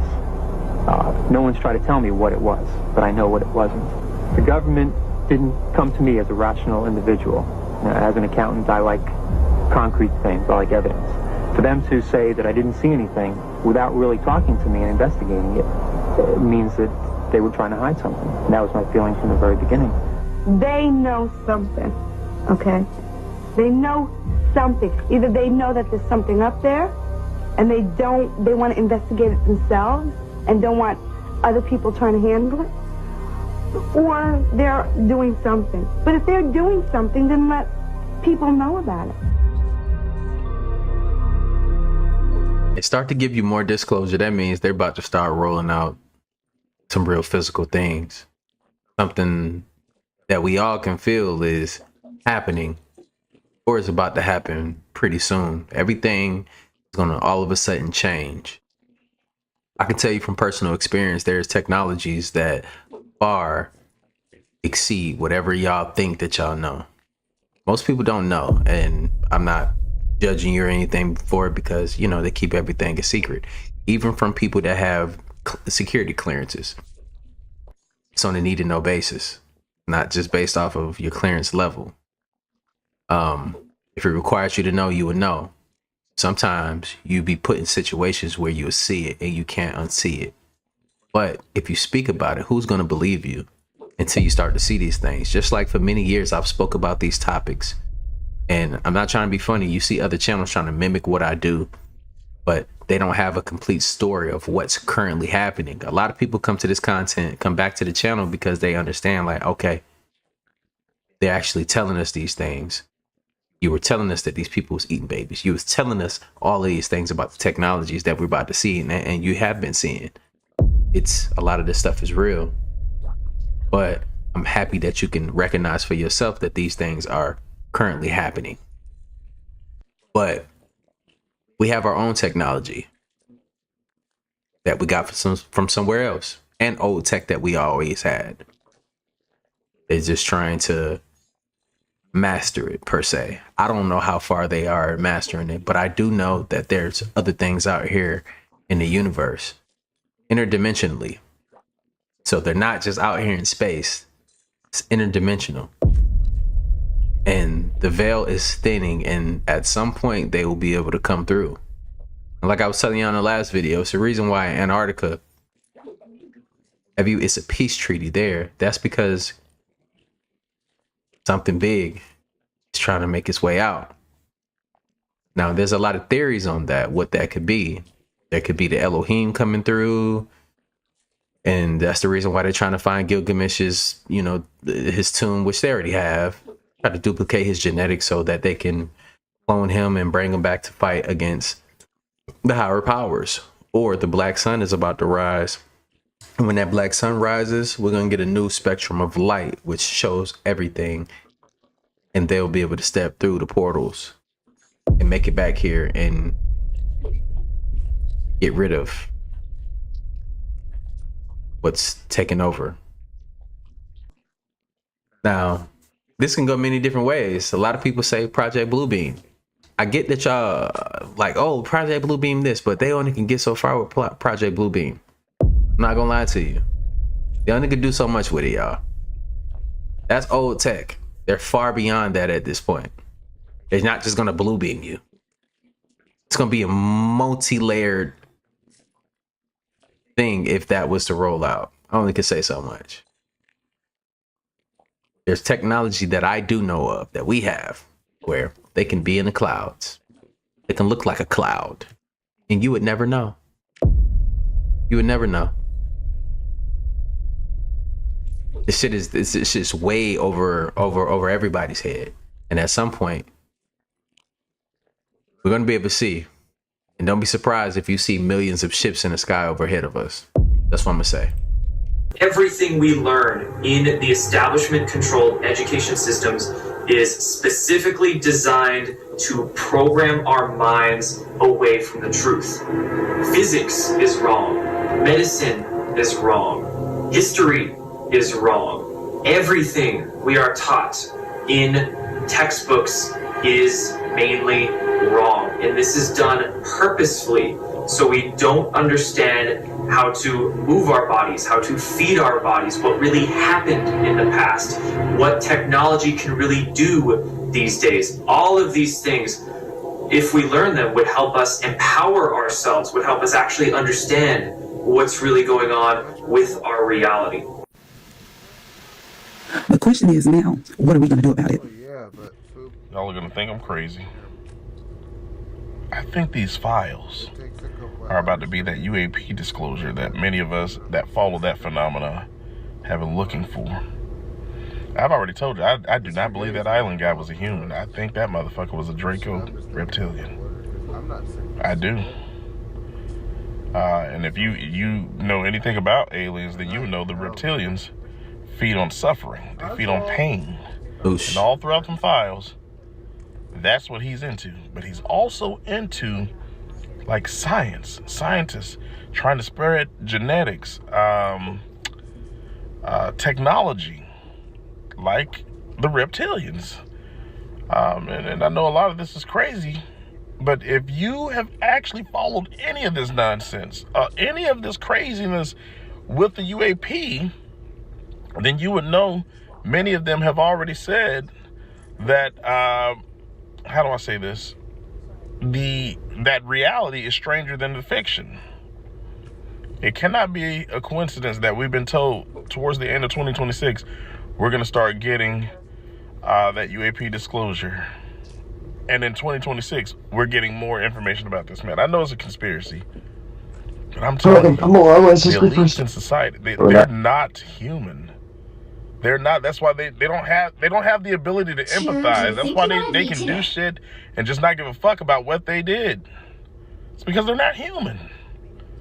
They're not. And I'm not talking about Hollywood. No, I'm not talking about celebrities, people with money. They're just wealthy and they're on movies and they make music and they entertain. Those are people. And I have to I'm cut y'all that talking one, about baby. the real power. the people that create all of the suffering that we have globally. I'm Marlo Prada. And they are never held to account. So I do this. What I do. JE, these files are, I'm willing to take my odds to Vegas. Somehow these damn files are going to tie all that shit together. Religion as well. You think about Christianity and Islam. Why would you ban fucking Wanda? We talk about demons and we have Wanda on our gens. team. That's so stupid. We have a troll. Yeah, she's talking about the game, so they're gonna fucking ban. So they're gonna throw.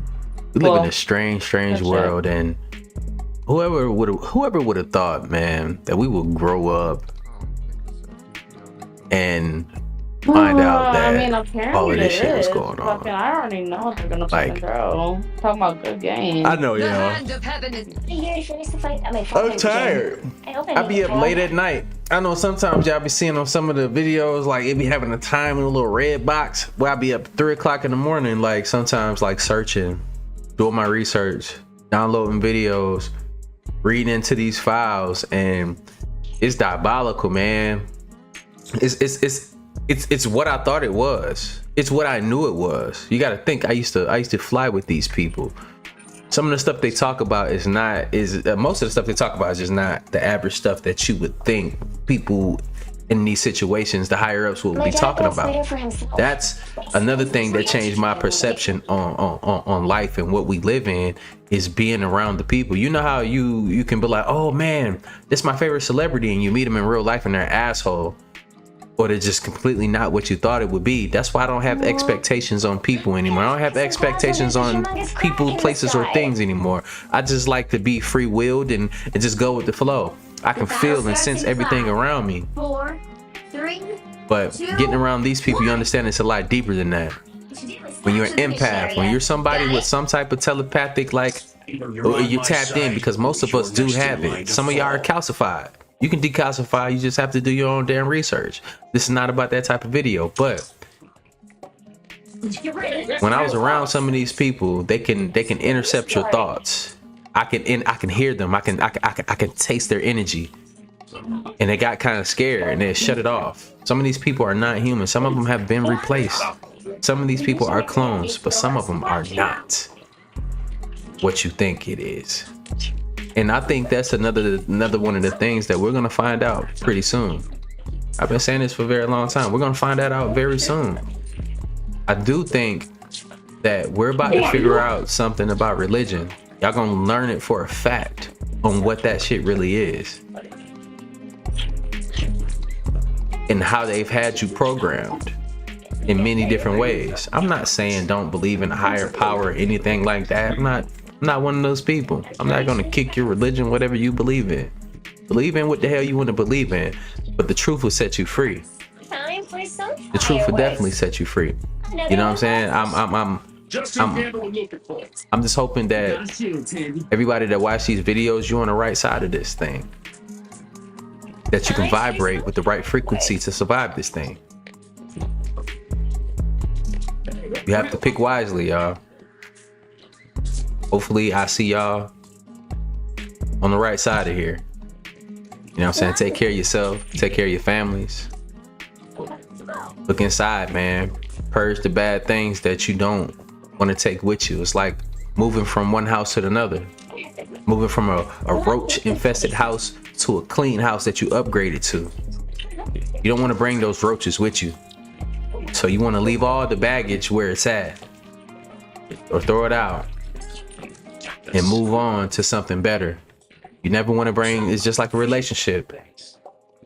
Some people don't understand why your relationships always go to boo-boo. It's because most of the time you're bringing baggage with you. Those things show up, those traumas show up in your relationships. Until we dig deep and down inside and look at ourselves in the mirror and be real with ourselves, that's when we can change. That's when we can evolve. That's when you start doing your shadow work. It's not a bad thing. It's a great thing. Hopefully y'all can do that for yourselves. I'm practicing that. I'm doing that for myself. I'm trying to become a better version of myself every step of the way. That doesn't mean that we're weak. That makes you very strong when you're able to look at yourself in the mirror. Weak people are the ones that keep reacting to everything in the most bizarre way possible, lowest vibration. That's because they can't face themselves. The hardest thing to do is look at yourself in the mirror and keep it real with yourself. Let me know in the comments down below, what side of this thing are you on? And let me know the other topics that y'all that really touched y'all about this video. The world is changing. We have to change with it, or you're gonna get rolled over and left behind. Like I always say, spread love, because there's too much hate in this world. Love you guys. I'll see you on the next video. I'm out though. Bye. They're on your tail.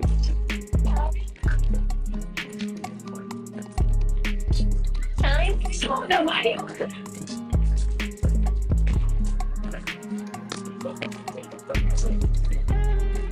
Keep fighting.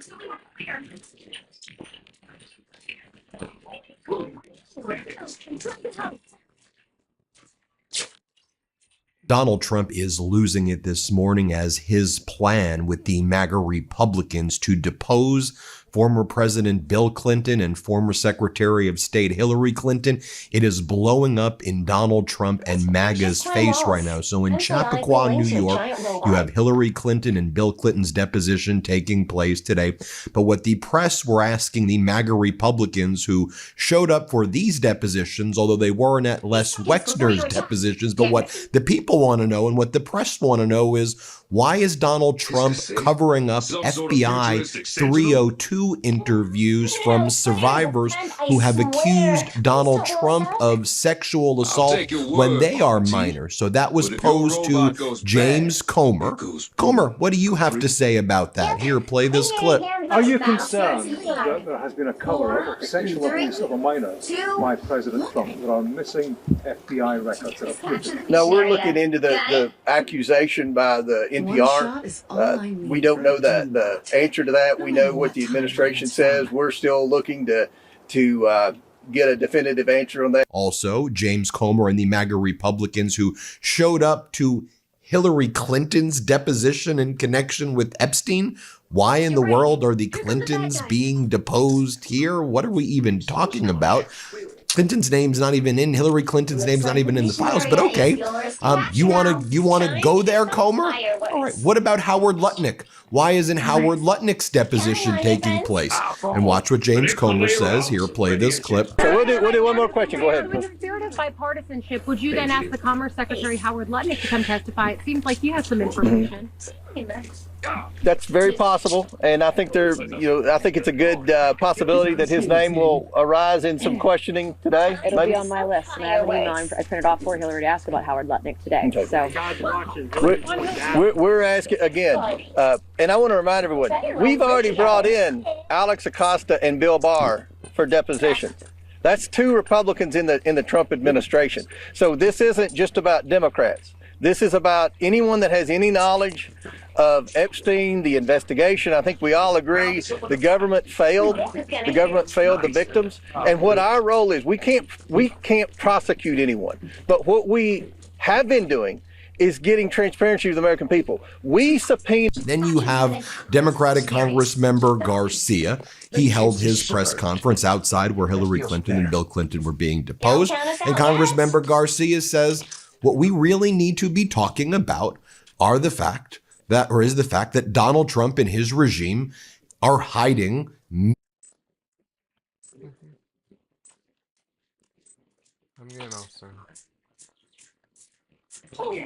massive amounts of information from the Epstein files. And specifically, we know he's hiding files that are from individuals who say that when they were minors, Donald Trump sexually assaulted them. Those accusations are now being hidden. Watch Congressmember Garcia make it clear what should really be discussed right now. Here, play this clip. But I also want to say, which I think is very important, that at this very moment, the Department of Justice continues to lead a White House cover-up. And we're going to be demanding, even over these next few days, that the remaining files that have not been released get released to the public. And that includes ready to put on a show. New files that were just discovered in the last couple days of a survivor that has made serious accusations and allegations against not just Jeffrey Epstein, but also against President Trump, and about abuse that she suffered when she was a minor. We have seen the DOJ files and the archive manifest that clearly shows that the interviews and information around this survivor have been removed and are missing from the DOJ files. Where are these files? Who removed them? Those questions have to be answered. What we have is a survivor that we have verified, that others have verified, and those files are missing. And it's not just those. It's an additional 50% of files that are missing. It is unconscionable, it is illegal, and Pam Bondi and the president need to answer to where those files are. And that's going to continue to drive our— Then you have Democratic Congress member Subramanian. Here's what he had to say. I'm Congressman Suhas Subramanian. We're here today in New York to talk to Hillary Clinton and tomorrow to talk to former President Bill Clinton. I want to make clear that there were no Republicans in Ohio to talk to Les Wexner, who bankrolled the Epstein's fortune for the most part and allowed a lot of his crimes to happen. Yet Hillary Clinton, who maintains that she doesn't recall meeting Jeffrey Epstein, is here today, and we have a lot of Republicans here today. That underscores to me the partisan nature of what some of the Republicans on our committee and in Congress are doing and the way they're approaching this investigation. And meanwhile, they're not holding the Department of Justice accountable for breaking the law over and over again. There's 2.5 million files that have not been released, and now we're hearing and seeing evidence of some of those files, including accusations against President Trump. We know that there are other information in those files that clearly is not about protecting victims. It's about protecting people who committed crimes. And so we, as Democrats on the Oversight Committee, are going to continue to approach this investigation in a nonpartisan way, because all we want is the truth, and we want justice for the survivors, and we want to make sure this never happens again, no matter how rich and powerful the perpetrators are. Thank you. Also this morning, it should be noted that Borge Brend, the president and CEO of the World Economic Forum, remember that guy? Remember at Davos, he was the guy who was all chummy with Donald Trump. You see them on stage right there. Borge Brend remember he posted on January 21st, "It was a pleasure to welcome Donald Trump to Davos at a time of significant economic, technological, and geopolitical change. The World Economic Forum provides a platform for leaders from government, business, and civil society to exchange views on issues shaping the world." Well, that guy, Borge Brend, has now announced that he's stepping down from his position. He's quitting following an independent investigation into his relationship with Jeffrey Epstein. Oh, here's a photo of him and Steve Bannon as well. And so one of the things, first off, he was Norway's foreign minister, and then he took over the World Economic Forum in 2017. The recently released Epstein files, as EuropaReports.com, revealed that Brend had communicated with and met Jeffrey Epstein numerous times, despite stating he had not done so previously. Brend claimed that he was unaware of Epstein's criminal past, but the files show that he sent a thumbs up emoji to a link Jeffrey Epstein sent him of his criminal sentence. Controversy was also caused, Europa says, by Epstein and Brend ridiculing the wife of Benjamin Netanyahu and calling her Miss Piggy. I guess they use the name Piggy as well, the way Donald Trump refers to women as. But seems like it's the Epstein class protecting the Epstein class. But for Donald Trump, the message that he wants out this morning is that this is about the patriots versus the hatriots. Maybe, Donald, it's about the pedos and pedo protectors like you and your regime versus the people. Maybe that's the divide that we're seeing right now. The Epstein class and everybody else. Donald, I think that's how the American people see it. Donald, and then the Epstein class protectors all had to rush on state regime media this morning to protect dear leaders' fragile but rapidly deteriorating, cracking ego. So you had over here, Perino interviewing MAGA Republican Congress member Pat Fallon. And so what do you think? The question was, What do you think? There seems to be a lot of questions that the Department of Justice may be suppressing files. What say you, MAGA Republican congressman? And the MAGA Republican congressman goes, oh, it's Biden's fault. Biden released 0. Look at what we're doing right now. Everything with them is Biden, Biden, Biden. Hey, your dear leader is all over these files, bud.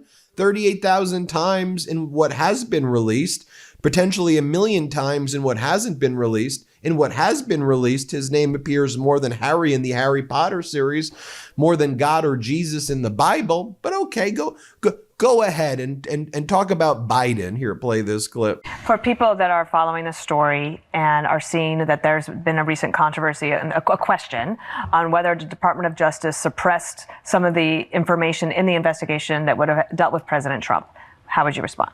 Oh, not at all. I mean, we've been, just look at the data, right? Under the Biden White House and the DOJ, 0 files were released. No videos, no images, nothing. Under, when we got control of the Oversight Committee, the Republicans released 65,000 documents, and the DOJ has now released 2,000 videos, 180,000 images, and 3.5 million documents and pages. We've been very forthcoming and very transparent. I'd like to know why the Democrats weren't interested in this when Joe Biden was president. Okay, Chappaqua is about an hour away. Whether you're planting now or later, Fast Growing Trees has everything you need to make your dream yard a reality, starting with the best quality and selection of plants delivered to your door. Fast Growing Trees is America's largest online nursery with over 1,600 unique trees and plants. They've been delivering trees and plants since 2005, so they know how to do it right. They have all the plants that your yard needs, like fruit trees, privacy trees, flowering trees, shrubs, and so much more. Fast Growing Trees makes it easy to get your dream yard. Order online and get your plants delivered directly to your door in just a few days without ever leaving home. Their Alive and Thrive guarantee ensures your plants arrive happy and healthy, ready to thrive in your yard. All plants and trees are locally grown in the U.S. and cared for by experts before they ship to you. So I ordered a lemon tree from Fast Growing Trees a few years ago at this point, and it is still going strong.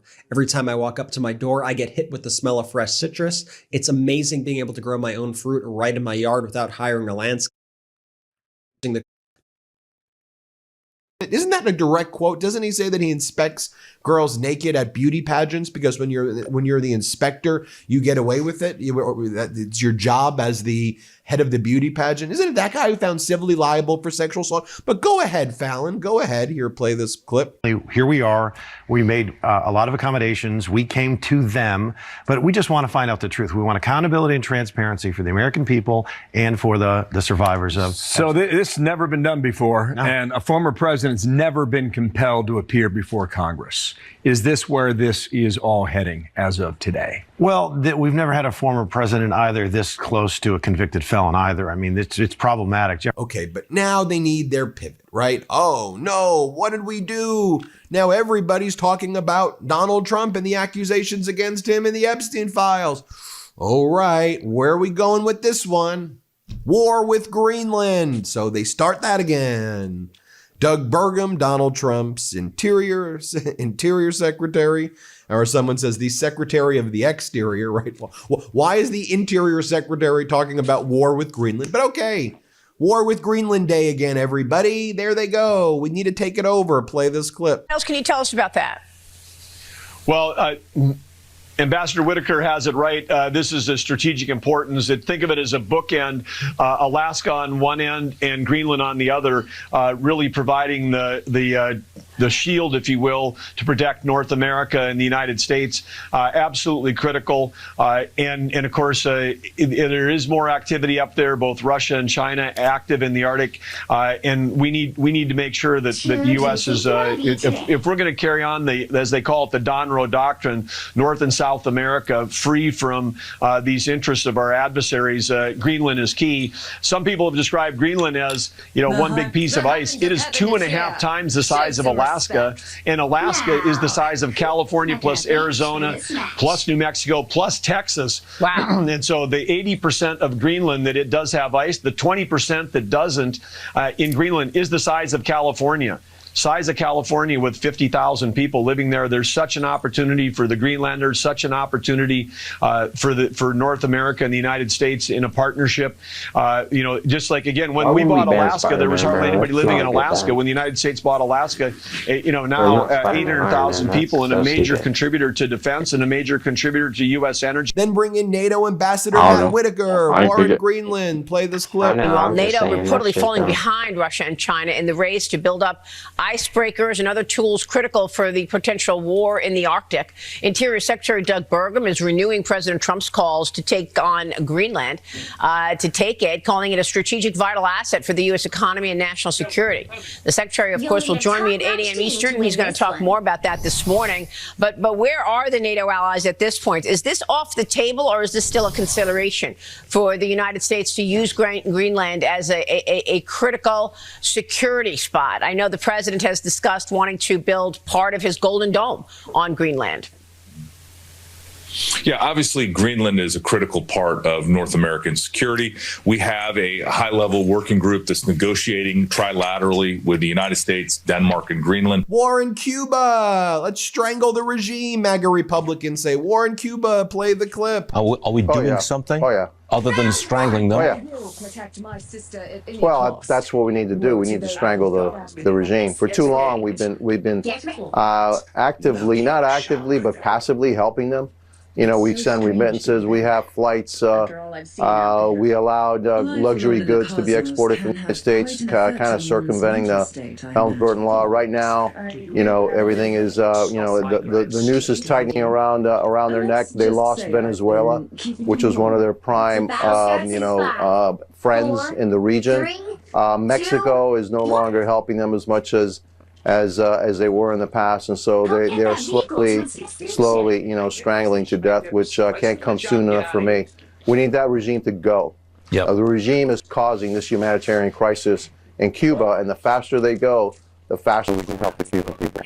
War in Iran, war everywhere, everybody. And those are all the clips this morning. Also, I mean, if you think about the aircraft carriers right now and the tours that they are doing right now, as this says, news.usni.org points out, should the USS Gerald Ford remain deployed until mid-April, right? We're getting pretty close to that. It would have broken the post-Vietnam War 294-day record for carrier deployment. If the carrier route is until early May, it would match the 300-day plus deployments that carriers conducted to the Gulf of Tonkin. I mean, Trump is really stretching our military thin right now. The president of peace is going to so much wars that the morale in our military and the resources are being stretched very, very thin right now. Me? You other things I want to point out. Data, folks. You know, we love data right here. When you look at Donald Trump's State of the Union address, viewership, only 28 million viewers across the 8 major networks. By the way, the Midas Touch Network, People's State of the Union, drew over 2 million viewers. And if you look, this was like one of the worst ratings for a State of the Union ever. I mean, in 2020, 37.2, 2018, 45.6. Just look at Donald Trump's other State of the Unions. Nobody wants to hear this guy speak. In the latest Emerson poll of the congressional ballot, generic congressional ballots, Democrats lead 50 to 42%. And yet again, 3 weeks in a row, the Midas Touch podcast is #1 on the weekly top podcast shows, beating Joe Rogan, Good Mythical Morning, Kill Tony, Sean Ryan Show, Smosh Reads, Tucker Carlson, and others. Way to go, Midas Mighty. And subscribe. Let's get to 7 million subscribers. And make sure you subscribe to our audio podcast as well. If you're on YouTube and you like these YouTube videos, subscribe to our audio podcast by just searching Midas Touch. You'll like it there as well. Thanks so much, everybody. If you want to stay plugged in, become a subscriber to our Substack at MidasPlus.com. You'll get daily recaps from Ron Filipkowski, ad-free episodes of our podcast, and more exclusive content only available at MidasPlus.com.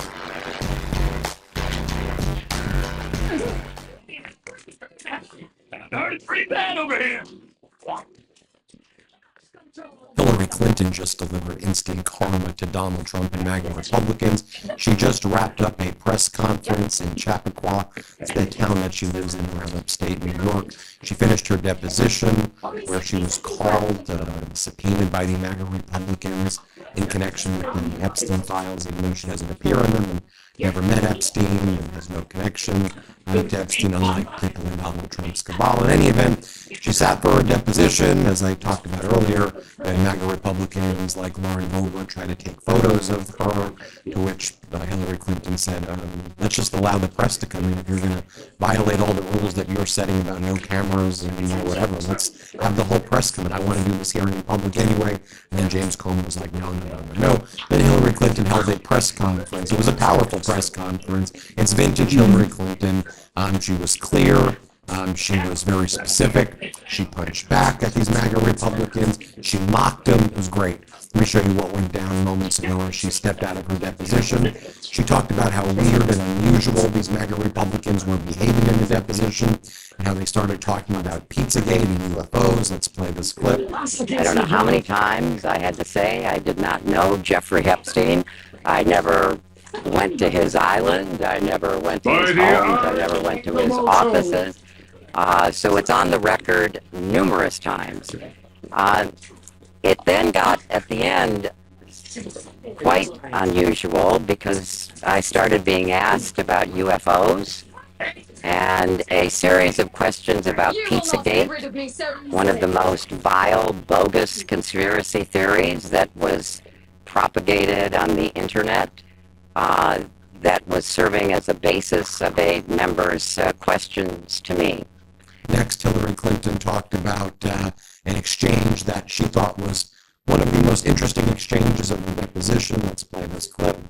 I can only say that the best exchange that I had came at the very end, when, contrary to every other deposition they have taken, no Republican member asked any questions about Jeffrey Epstein or Ghislaine Maxwell to anyone else they have deposed. And in fact, the Republican members didn't even show up to the deposition of Les Wexner. And when I said that, I had to point out that the only questions that any Republican member asked of any of the people that deposed was former Attorney General Bill Barr, when Chairman Comer asked him about the allegations in his view about Russia's involvement in my election in 2016. So at the very end of this hearing, after I made that point, I want to commend Chairman Comer for raising a series of significant questions that I responded to about the nature of the investigation and the areas that I thought should be explored. So I appreciated that. I want to see the truth come out. So that was a reassuring way to end a very long, repetitive deposition. Next, Hillary Clinton talked about how these MAGA Republicans, Congress members were there who didn't bother going to Les Wexner's deposition or don't bother asking anyone else questions about Epstein in order to cover up for Donald Trump. She's like, look, we agreed to rules that they wanted and they started violating them. So I'm like, let's just let the press in. You're playing this clip.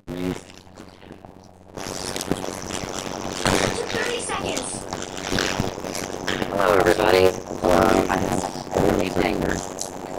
Well, I have just finished testifying. I answered every one of their questions as fully as I could, based on what I knew. And what I knew is what I said in my statement this morning. I never met Jeffrey Epstein, never had any connection or communication with him. I knew Ghislaine Maxwell casually as an acquaintance. So whatever they asked me, I did my very best to respond. It was disappointing that they refused to hold a public hearing, so I wouldn't have to be out here characterizing it for you. You could have seen it for yourself. We had asked for that. We think it would have been better for the committee and its efforts to gather whatever information they are seeking.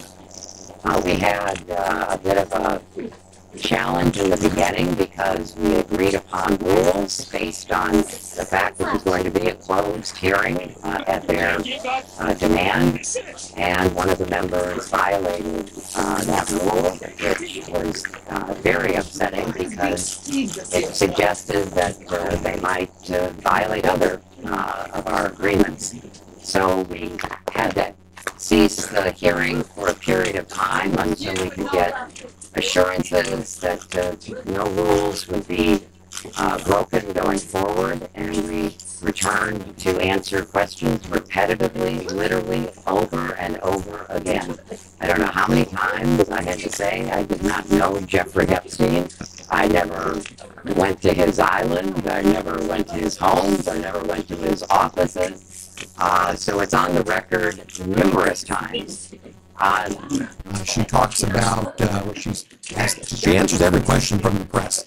They ask her, well, how do you process the fact that your husband, Bill Clinton, is referenced in the Epstein files? Okay, so, okay, you're going after Hillary Clinton for her husband. Okay, well, if that's the case, why don't you ask Melania all these questions? Because Donald Trump's like the lead character in the Epstein. But anyway, we'll watch Hillary Clinton answer this question with dignity. Let's play this clip.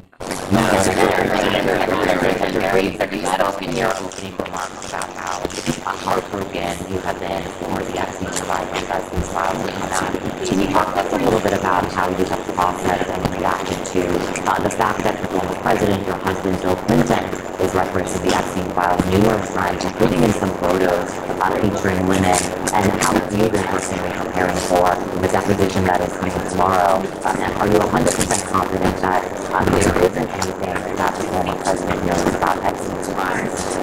I am, and I think the chronology of the connection we had with Epstein ended several years before anything about Epstein's criminal activities came to light, and that he was charged and sadly given a sweetheart deal, which, as I said in my statement, had that not happened, perhaps his predatory behavior could have been stopped earlier.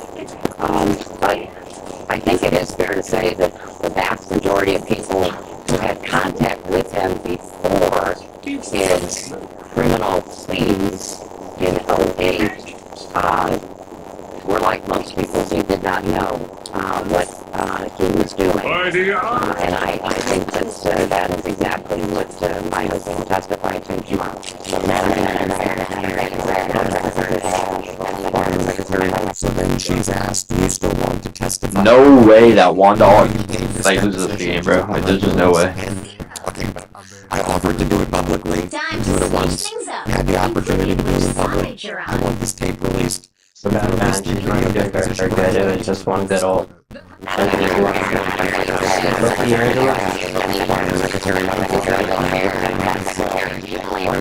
Bro, I know you didn't just say lock in.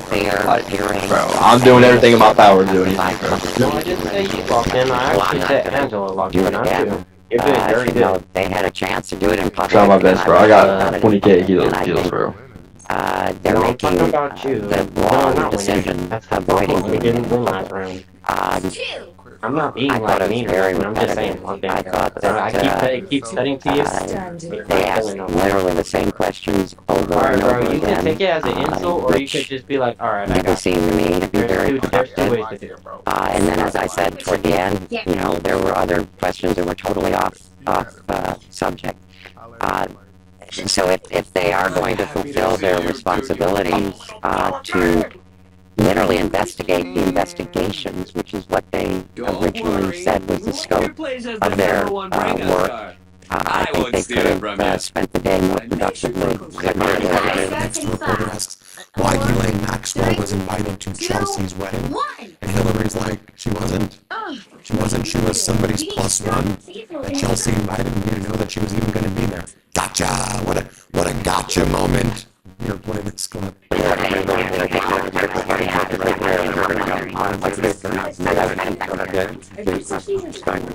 I ask, why was Hillary Maxwell Chelsea Clinton's wedding in 2007?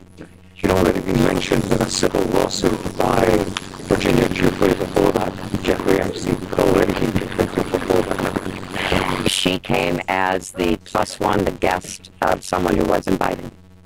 Thank you, everybody. And then Hillary Clinton says, I don't know when the video is going to come out there, but I want it out as soon as possible. Let's play it. I